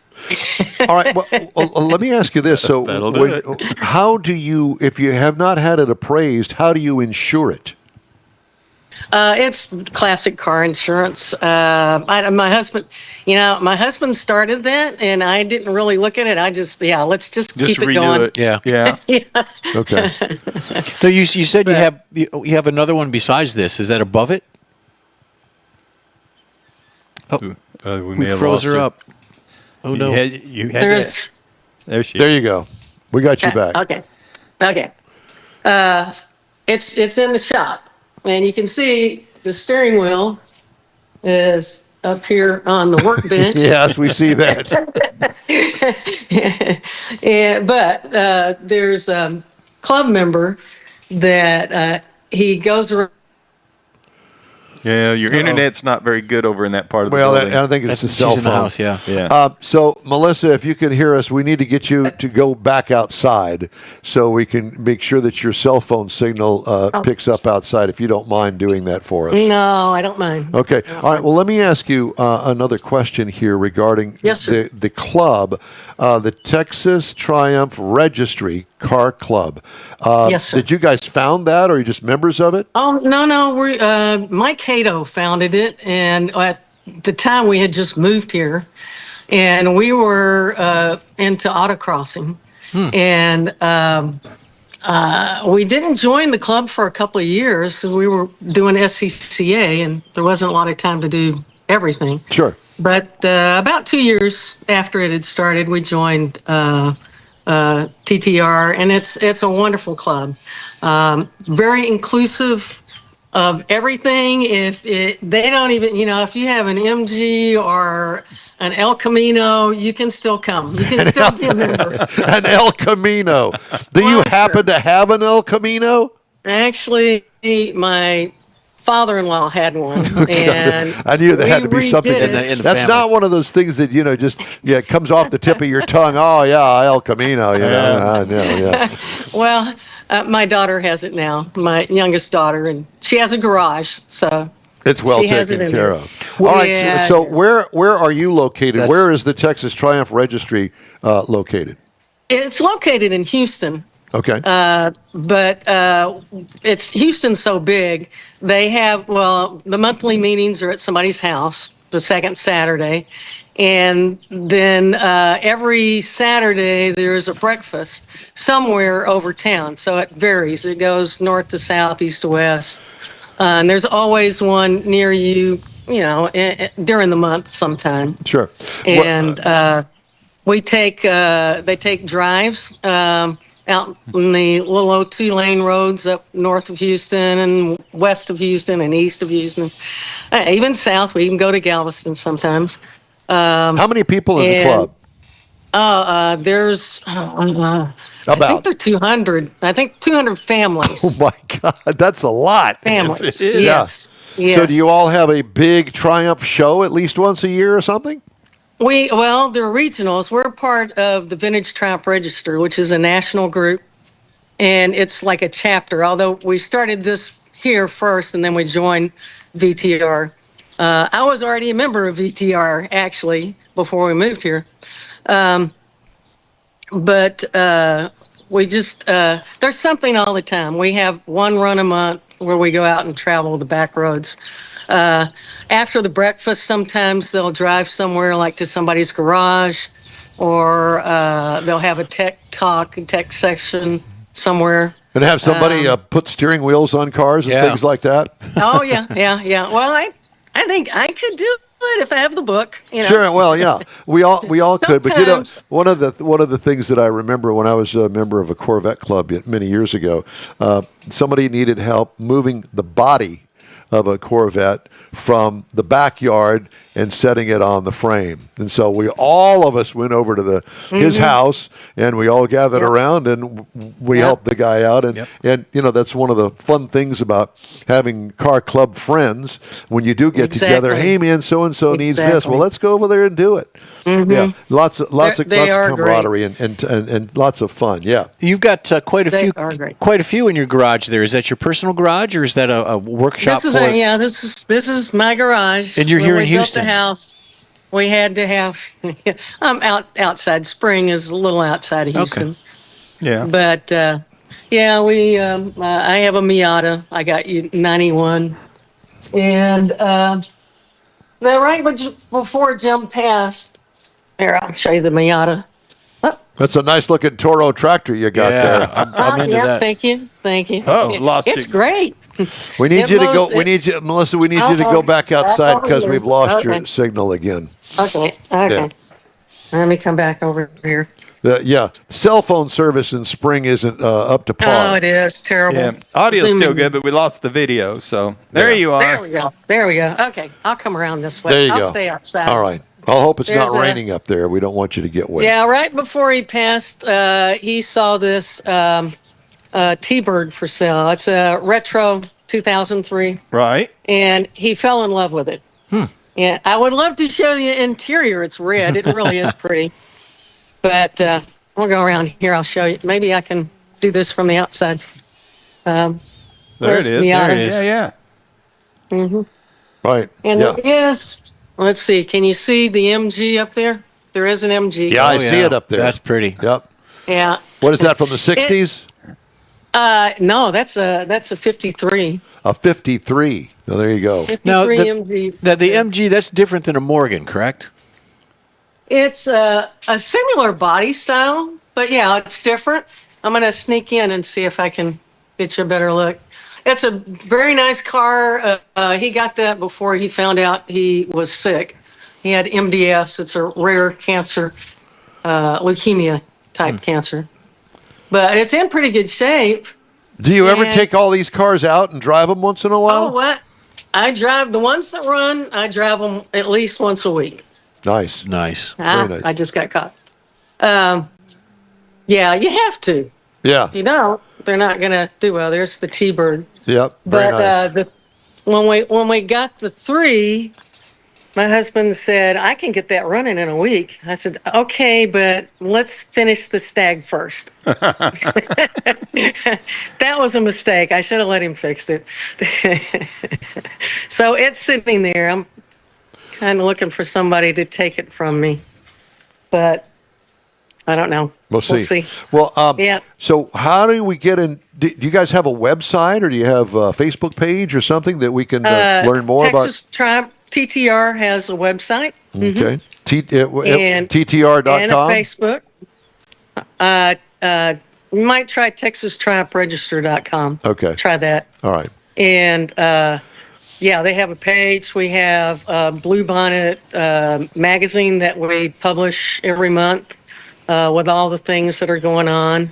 And there should be some things on that. There'll be something on the breakfast, just everything.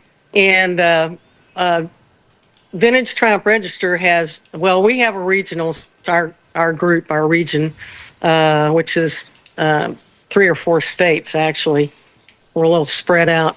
But we have that once a year, and then we have a nationals that is all over the country. It depends on, we've had 1 or 2 here.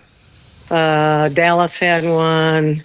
Oklahoma has them occasionally. Up north, Pennsylvania, they have them a lot because there's a lot of Triumph people up there, I guess. I don't know.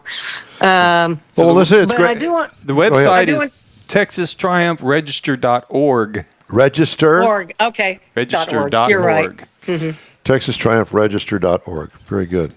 Well, Melissa, It's a great group of people, and once a year or twice a year sometimes we'll have an autocross, and sometimes we do a school and help people get into it. It's a lot of fun, and they're very encouraging for everybody. Women too are very much encouraged to be active in the club. Absolutely. sounds great. Melissa, it's great to talk to you. Thank you so much for joining us today, Miss Melissa Farrell, Texas Triumph Register Car Club. All right. Thank you. You bet. Thank you. We hope to talk to you again soon. We did too. All right. Just ahead, a review of the GMC Sierra Denali EV and Jeff's Motor Minute. Right after this quick break. The Tex-Mex dining experience is defined by Lupi Tortilla, your destination for Texas's best beef fajitas and frozen margaritas. Since 1983, Lupi Tortilla has served authentic and time-tested recipes made with the freshest ingredients. Atmosphere is part of the award-winning experience at Lupi Tortilla, all developed in a little house near Highway 6 and I-10 in West Houston. Visit any of the Lupi Tortillas and you'll see the same attention to detail in each and every location. Start your Lupi experience with queso flammeado and guacamole, along with a classic frozen margarita. Dine on famous Lupi beef and chicken fajitas, or pepper shrimp brochette, or a fish or vegetarian entree, and finish with a scrumptious flan for dessert. Find Lupi Tortilla in Houston, College Station, Beaumont, Austin, San Antonio, and Dallas-Fort Worth. There's a Texas location near you. The recipes are authentic and time-tested. The ingredients always fresh. Lupi Tortilla, he's pretty good. You own a car you love. Well, why not let Gulf Coast Auto Shield protect it?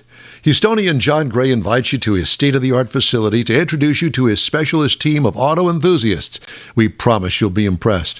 Whether you're looking to massage your original paint to a like-new appearance, apply a ceramic coating, install a paint protection film, nano-ceramic window tint, or new windshield protection called ExoShield, Gulf Coast Auto Shield is where Houston's car people go. Curbed your wheels? Instead of buying new, why not have them repaired? How about a professionally installed radar detector? Gulf Coast Auto Shield does that too. Get a peek inside the shop and look at the services offered by getting online and heading to gcautoshield.com. Better yet, stop by their facility at 11275 South Sam Houston Tollway, just south of the Southwest Freeway, and get a personal tour. Gulf Coast Auto Shield is your place to go for all things exterior. Call them today, 832-930-5655 or gcautoshield.com.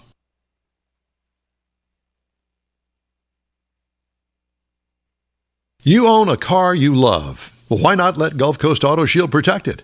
Houstonian John Gray invites you to his state-of-the-art facility to introduce you to his specialist team of auto enthusiasts. We promise you'll be impressed. Whether you're looking to massage your original paint to a like-new appearance, apply a ceramic coating, install a paint protection film, nano-ceramic window tint, or new windshield protection called ExoShield, Gulf Coast Auto Shield is where Houston's car people go. Curbed your wheels? Instead of buying new, why not have them repaired? How about a professionally installed radar detector? Gulf Coast Auto Shield does that too. Get a peek inside the shop and look at the services offered by getting online and heading to gcautoshield.com. Better yet, stop by their facility at 11275 South Sam Houston Tollway, just south of the Southwest Freeway, and get a personal tour. Gulf Coast Auto Shield is your place to go for all things exterior. Call them today, 832-930-5655 or gcautoshield.com. Hey, come along with us on the upcoming Hot Rod Tour of Texas, April 24th through the 27th, beginning in Victoria. We have links to the site on InWheelTime.com and the InWheelTime Facebook page. Yep. Looking forward to it. Yeah. Matter of fact, I'm working on getting the Corvette all. You know, Gussied up, every ready to year go. I do something. Gussied Right? up. So we did the oil changes. We did all the maintenance stuff. That was in December, November, December. And I really haven't gone anywhere or done anything. So now, this next week, I'm going to take it up to Pate's Performance Tunes. Huh? Remember, we talked to Alex several months ago? Yes. I'm going to take it up there, and he's going to put it on the dyno and do a mild tune to it through the computer. I've always heard about that. I'm really interested to see what you think Well, about we'll hands-on. Yeah. Well, we'll see. I still want to keep my mileage as much as I can. Picky. And well, I mean, he does some really high performance He does. stuff. Yeah. And I'm not interested in that. It runs just fine, but I want to get it up there. I want to get it on the dyno, see what it starts off with, see what it ends up with when he gets done messing with it, and let him give it a once over, a look, see. And I'm still worried about the harmonic balancer, and I've been told by several people, don't worry about it until it comes apart. Oh, great. So he's going to give you an opinion on that then. He's going to look at it.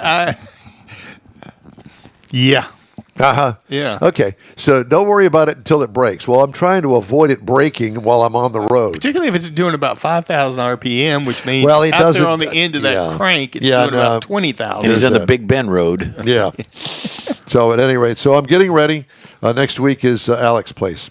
All right. Very good. Time now for the Mortar Minute, Mr. Jeffrey. Yeah, I've been getting some questions. I kind of did a blurb a few weeks ago about Blue Mountains coming out and take a cruise and trip through the hill country. But what I got here is here's some of the places that you can go.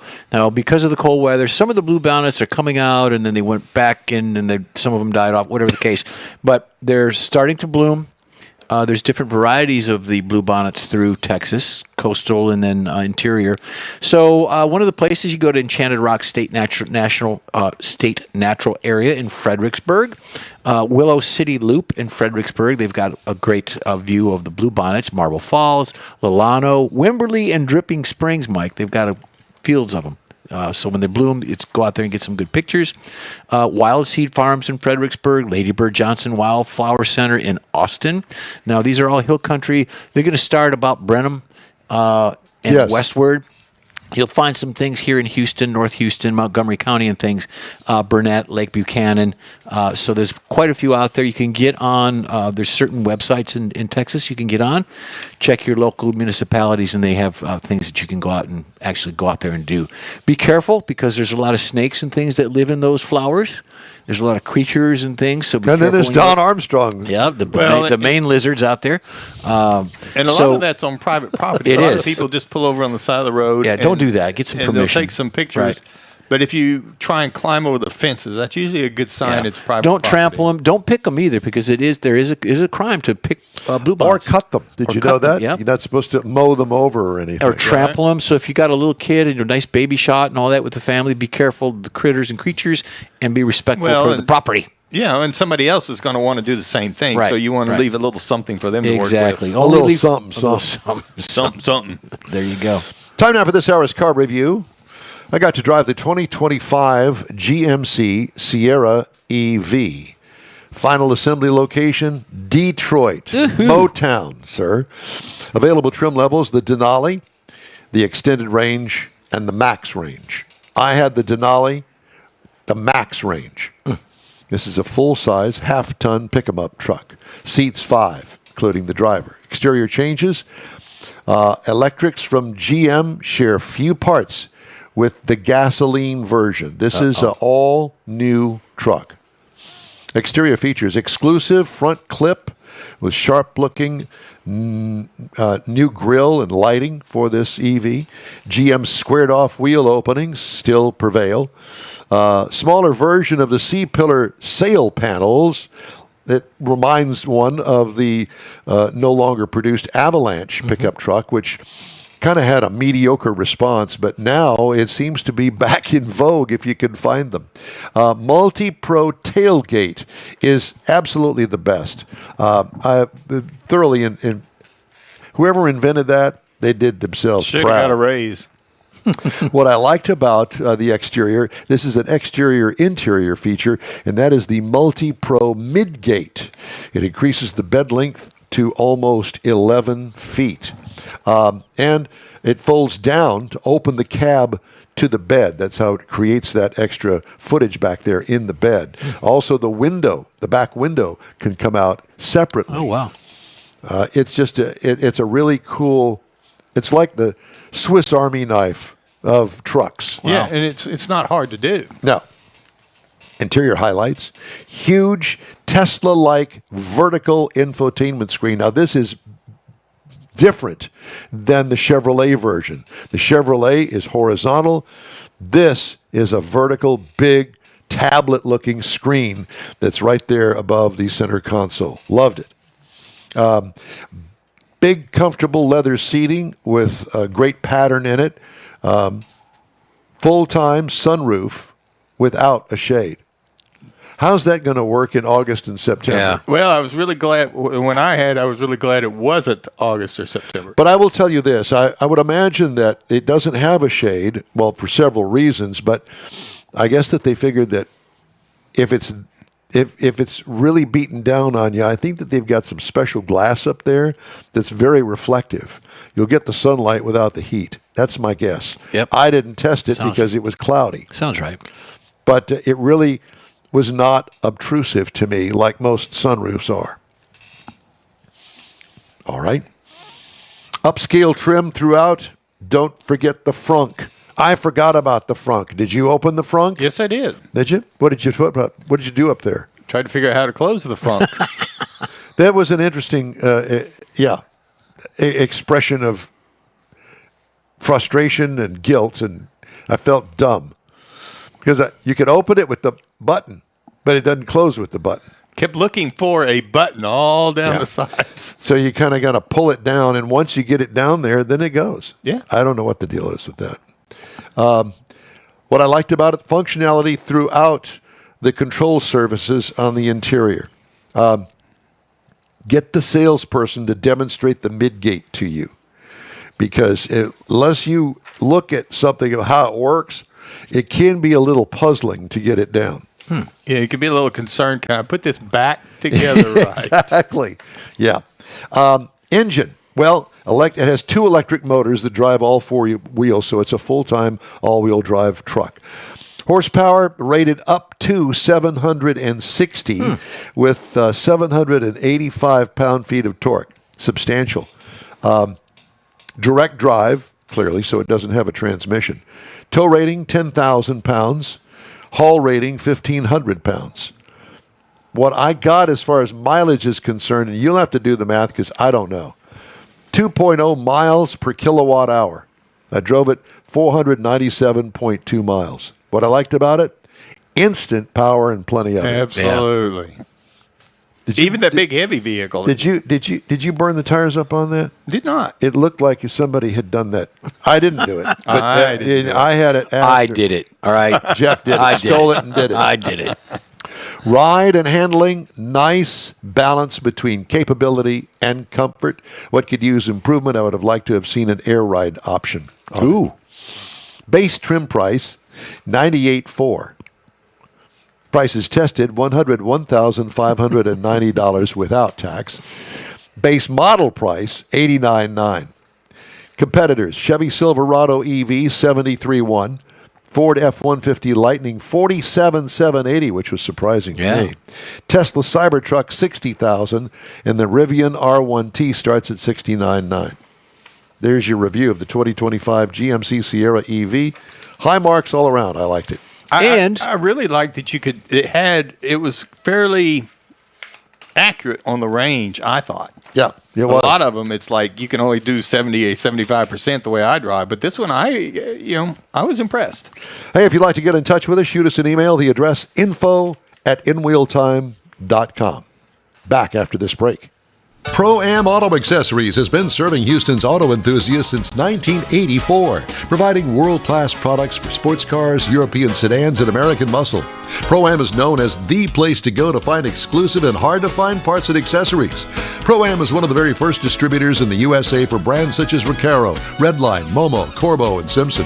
Located in the heart of Houston's premier retail and service corridor, the Galleria area, Pro-Am's walk-in storefront includes an 8,000 square foot warehouse, showroom, and installation bays. Pro-Am not only sells parts and accessories, but also offers installation and service. Pro-Am is now reaching a worldwide audience through Pro-Am.com, taking its local reputation to the rest of the world. At Pro-Am Auto, you'll be dealing with a small group of professionals who truly want to help you with your automotive needs. If you don't see what you're looking for on the website, call and Pro-Am will lend you a hand. Pro-Am Auto, 6125 Richmond at Green Ridge in Houston's Galleria area. Call them at 713-781-7755. It's time for the 47th Annual Corvette Chevy Expo in Galveston, Saturday and Sunday, March 15th and 16th at the Galveston Island Convention Center. This premier indoor event features iconic Chevrolets, from classic Camaros to America's sports car Corvette.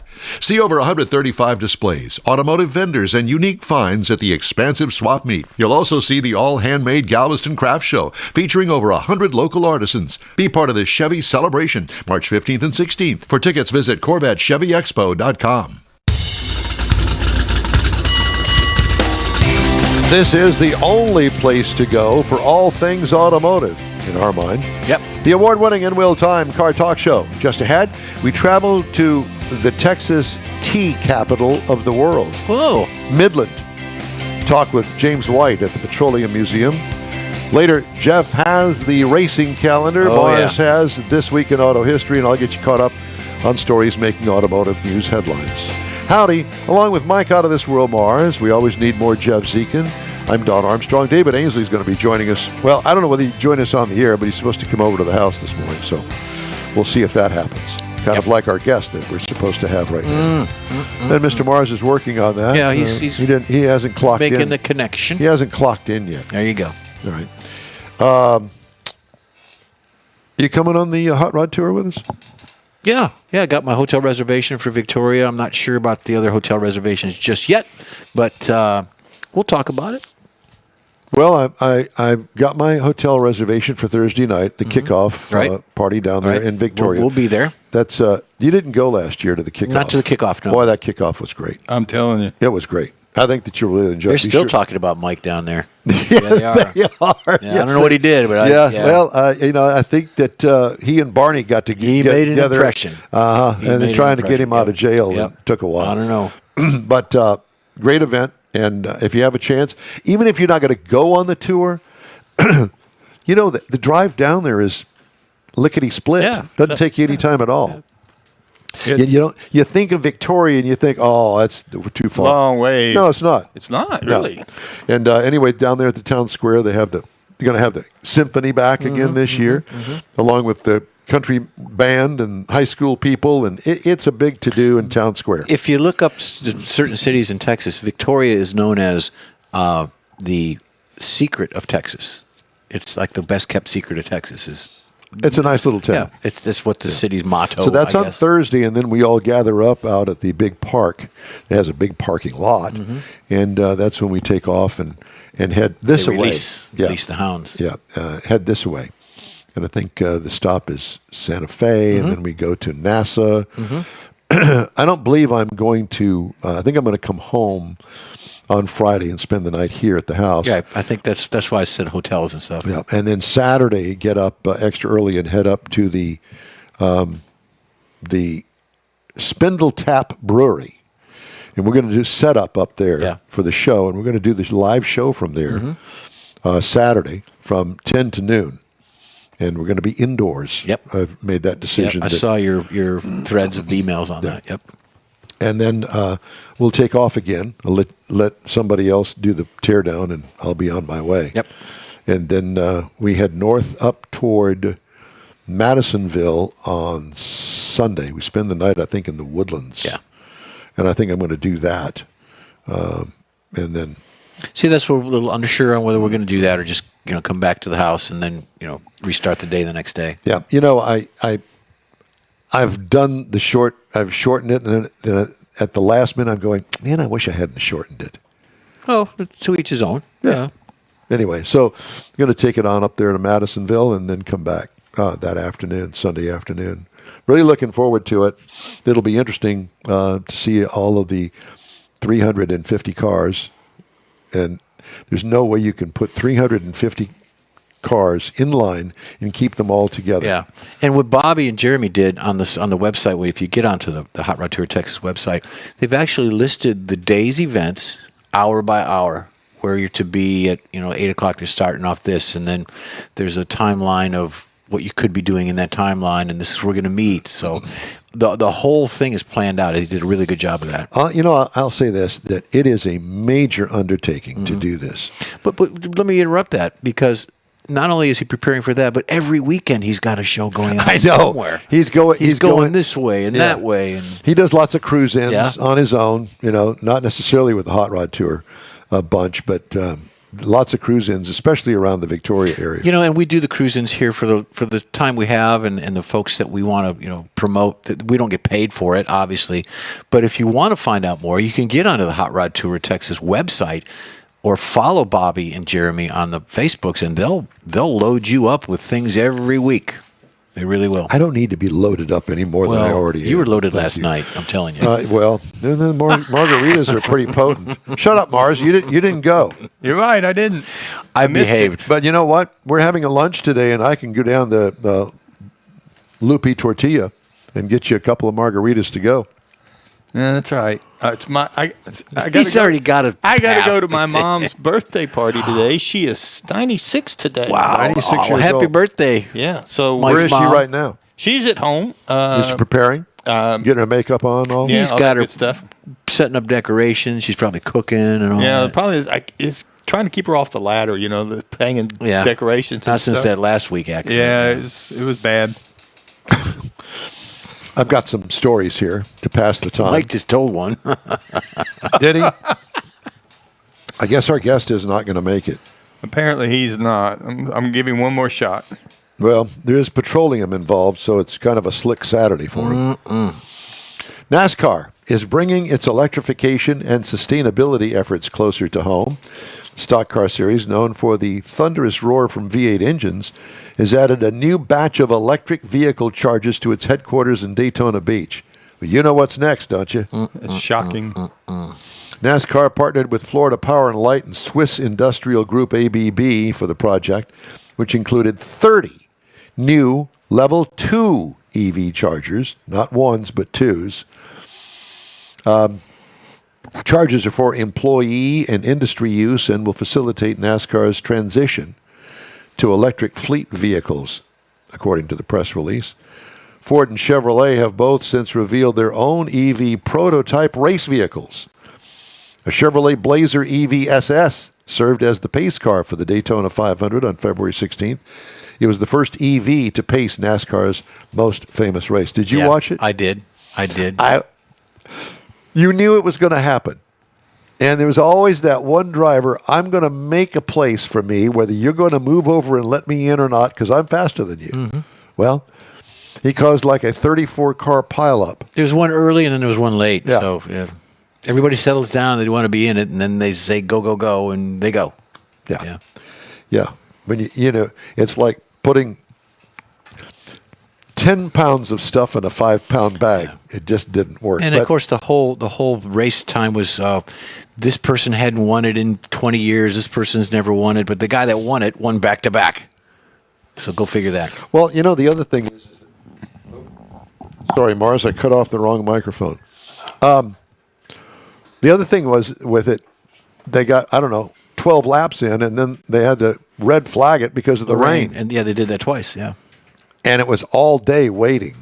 They even played last year's 500. But follow up to it was only 10% chance, and by the time race day came, it was 45%, and we're all going to die. That kind of thing. Yeah, exactly. Crazy. Well, it was a mess, but whatever. It was still. I will say this: if you recall, back in the day, there were no restrictor plates. It was just wide open, and And back then, Aero was coming into the whole thing with the Road Runners, the Super Bs, all of that stuff. Well, then they decided they were going too fast. So we're going to put a restrictor Slow plate down. underneath the carburetor. Well, there's no carburetor anymore. I don't know how they're restricting it, but they're doing something to Jetting. keep it under Some 200 type miles of an jetting, hour. I'm sure. And the problem there is that everybody's doing the same thing. They got the same kind of engine, the same kind of horsepower, so they all run together, which used to not be the case. Remember, you'd have first place, 2 minutes ahead, and last Lapping place, everybody. and the last place car has been lapped 100 times. Yep. That's no fun. And they've got other issues with NASCAR now. They've got things about there's I can't remember what they call it, but when you can pay to get a spot as a team. So I'm going to pay you X amount of dollars, NASCAR, but I'm guaranteed a spot in the race, whether you qualify good or not. I can't remember the name. Then the other thing is that they had the foreigner at the back of the pack driving a car that it's like here's a gimme. The other thing is that I wanted to mention. Did you happen to notice that there is no more back straightaway grandstands anymore?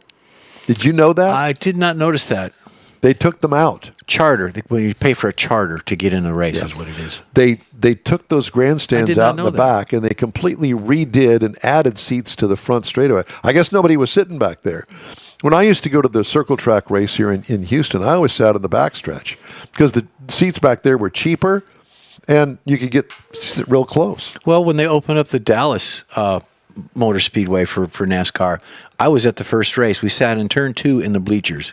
Now there's, multi-million-dollar hotels and whatever the Oh, case. the condos down there. Condos and all that. Yeah. But I sat in bleachers on cold, rainy, wet bleachers that first race in Dallas. Kathy and I were there. Yep. They flew us up for the race. I've been to one race up there, one NASCAR race. And used to go to Kansas all the time with Keystone. We would have booths and things like that. was it a mile and a half? Yeah, it's a cookie cutter mile and a half up in Kansas. Yeah. Yep. That's when I worked for Keystone and I worked for Jamie McMurray's dad, Jim McMurray. He was my boss. And that's when Jamie was in go-karts. Any relationship to Fred McMurray? No. It's probably a distant cousin. My three sons. But Jim would bring his trailer in his truck to my house, park it in front. He would pay Jason to wash it, and then him and I would go make sales calls in San Antonio. But his sales calls were everything for the go-kart. Nothing to do with what we had to do. So guys tagged along. It was great. Jim, I think, has since retired. Jamie is now a broadcaster for NASCAR. So I knew him when he was, growing up. a tyke. Yeah, little guy. When his first race was the Craftsman Trucks in Daytona. Craftsman Truck Race Daytona.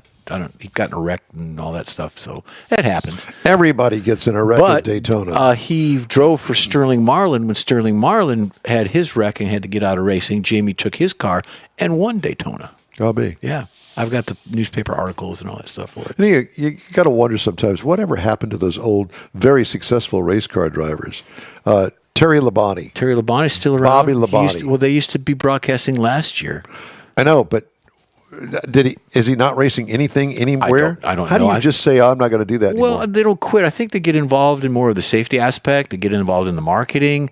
They get involved in different parts No, but of it's not NASCAR. driving the car. I know, but you're too old to drive a car at that point. I mean, would you drive a car at your age, NASCAR, doing 200 miles an hour? Yeah. I call Barbara Streisand on that. Barbara Streisand. BS. Send him to Big Ben. Yeah, send the big. Do I need a seatbelt? Do I need a seatbelt? Well, I don't know. It was different. I really hadn't watched the Daytona 500 in a number of years. And I thought, well, I'm going to do that. And I did. Yeah. I got other stuff done around the house. Of Yeah, course, you kind of piddle around while doing other stuff. But Yep. it was interesting. And I'm not too sure about the segment racing. Yeah, stages. Yeah. I don't. Why not just run it all the way? Everybody gets a trophy. That's what it is. Everybody gets a trophy. Oh, I'm going to get a point for this because I finished third. Why don't you try to finish first? I want it to go all the way from the start to the finish. Yeah. Green flag. Yeah. Until there's a wreck. Yeah. And I agree.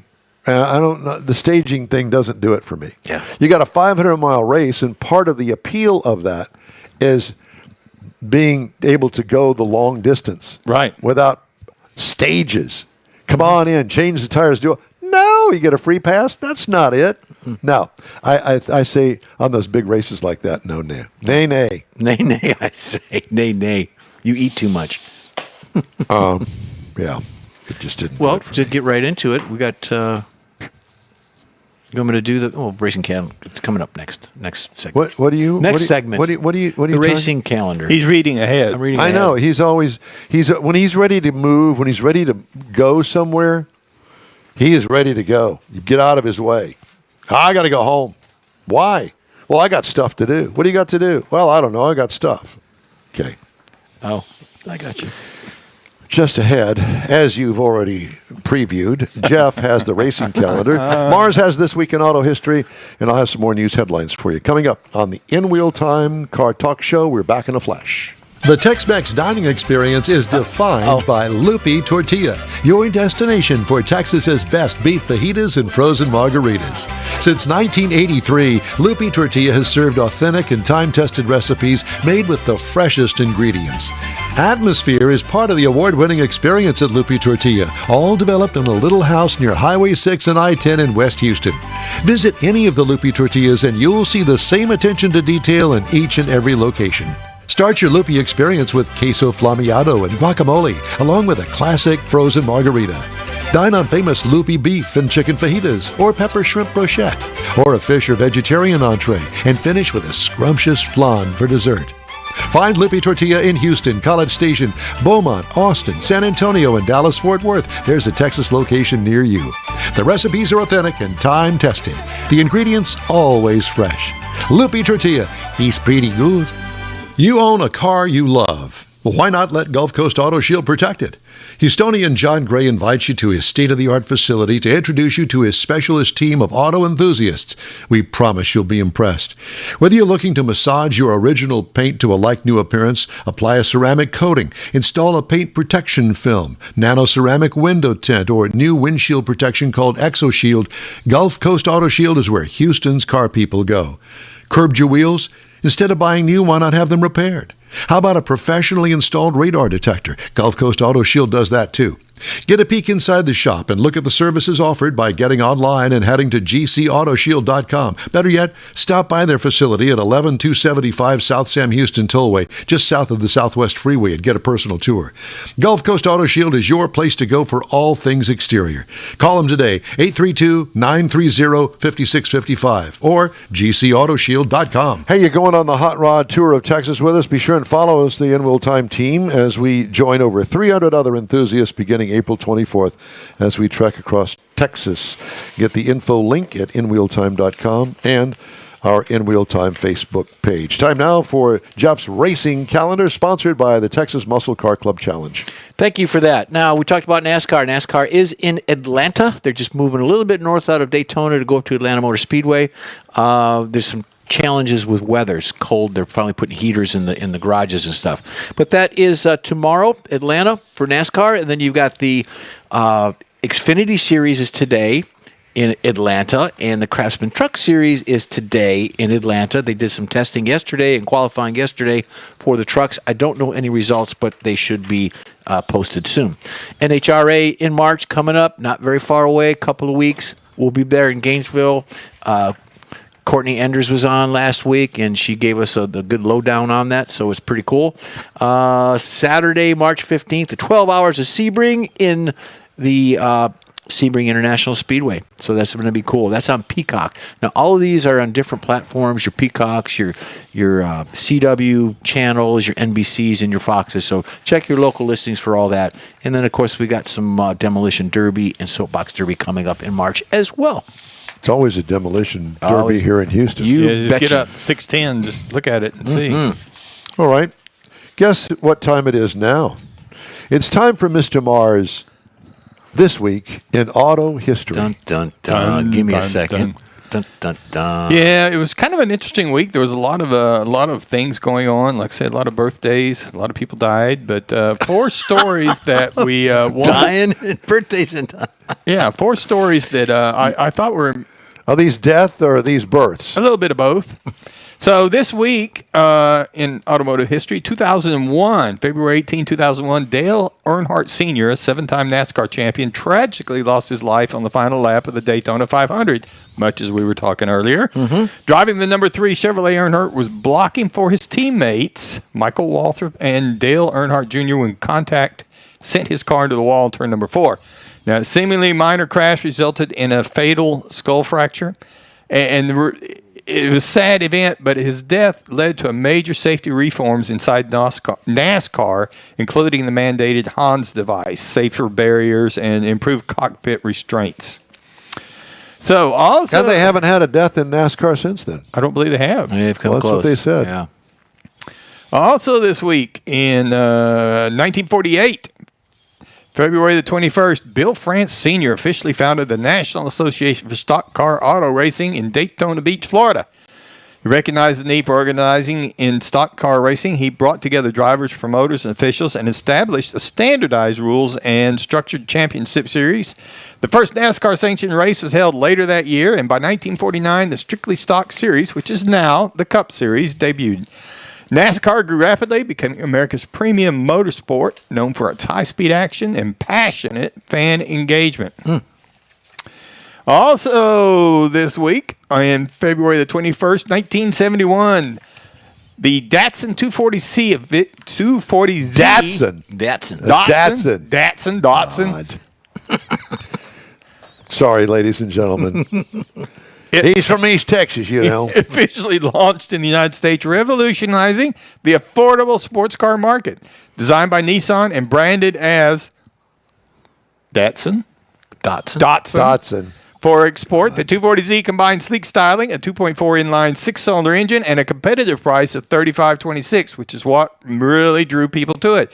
It offered European performance with Japanese reliability, challenging the more expensive sport cars like the Porsche 911. And with 151 horsepower and the lightweight chassis, it became an instant hit, selling over 160,000 units in the U.S. alone. This established Nissan as a major player in the sports car industry and laid the foundation for the legendary Z-car lineage. Daihatsu. February the 22nd, Datsun. 1962. The Shelby Cobra, featuring a Ford V8 and a lightweight AC chassis, secured its first competitive victory, marking the beginning of Carroll Shelby's racing dominance. Now, this was at the Riverside International Raceway. Driver Dave McDonald secured that Shelby Cobra's first racing victories. It was built on an AC Ace chassis with a Ford 260 V8, lightweight, powerful, and fast. This triumph not only showcased the Cobra's performance, but it signaled the emergence of a formidable competitor in sports car racing as the engines in the Shelby grew to a 289 cubic inch V8 and later the dominating 427 cubic inch V8. And this is Mr. McDonald, who was killed a few years later. That picture struck me, that here he is with the car and crew cut, flat top. I mean, it was a different era of people in race cars. I had me a flat top forever. Till I went to high school. Wow. Well, that's what I mean. It was a different era, and it had nothing to do with somebody dropping you on your head. It's true. Man speaks truth. You know, he manages to throw these little tidbits in there. They're great, aren't they? When I'm really not ready for them. Stellantis is temporarily halting all activity at the Brampton Assembly Plant, Where's that?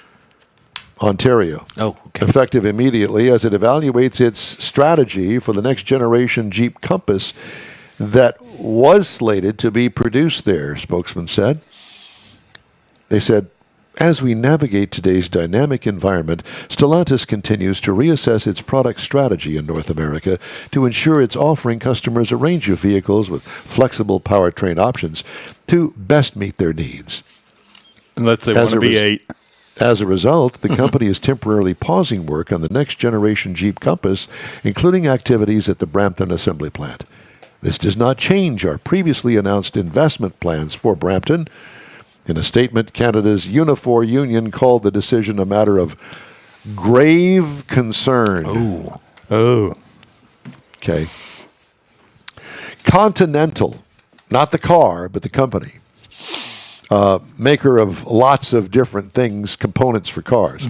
Continental's automotive unit plans to cut 3,000 jobs in its research and development unit as the German supplier prepares to spin off the struggling business. The reductions, equating to about 10% of the R&D workforce, will be made by the end of 2026, with fewer than half of them in Germany, according to Continental.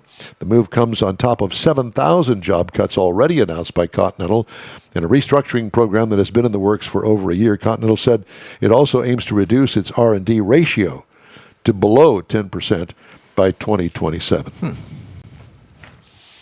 Elon has gone from an electric vehicle evangelist popular among liberal EV buyers to a hero of President Donald Trump's MAGA movement, splitting Tesla's brand image along partisan lines, a new survey says.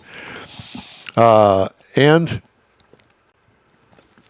Mr. Musk had a 42% favorability rating from gasoline vehicle owners versus 37% unfavorable, the survey said.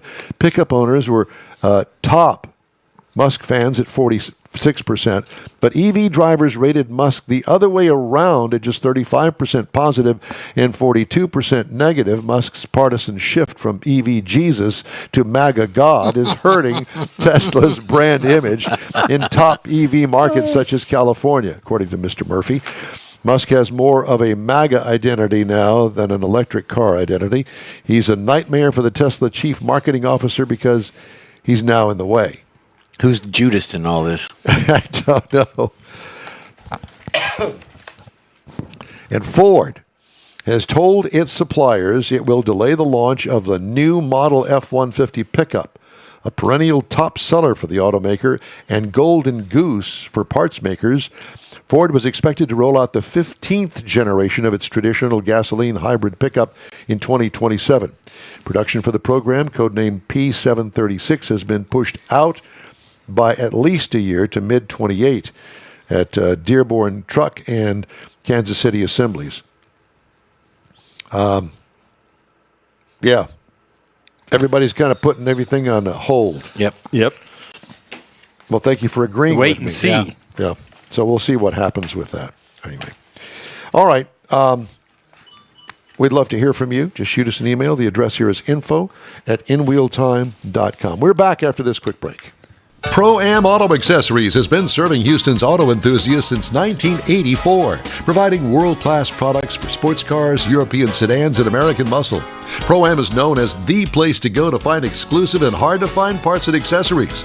Pro-Am is one of the very first distributors in the USA for brands such as Recaro, Redline, Momo, Corbo, and Simpson. Located in the heart of Houston's premier retail and service corridor, the Galleria area, Pro-Am's walk-in storefront includes an 8,000-square-foot warehouse, showroom, and installation bays.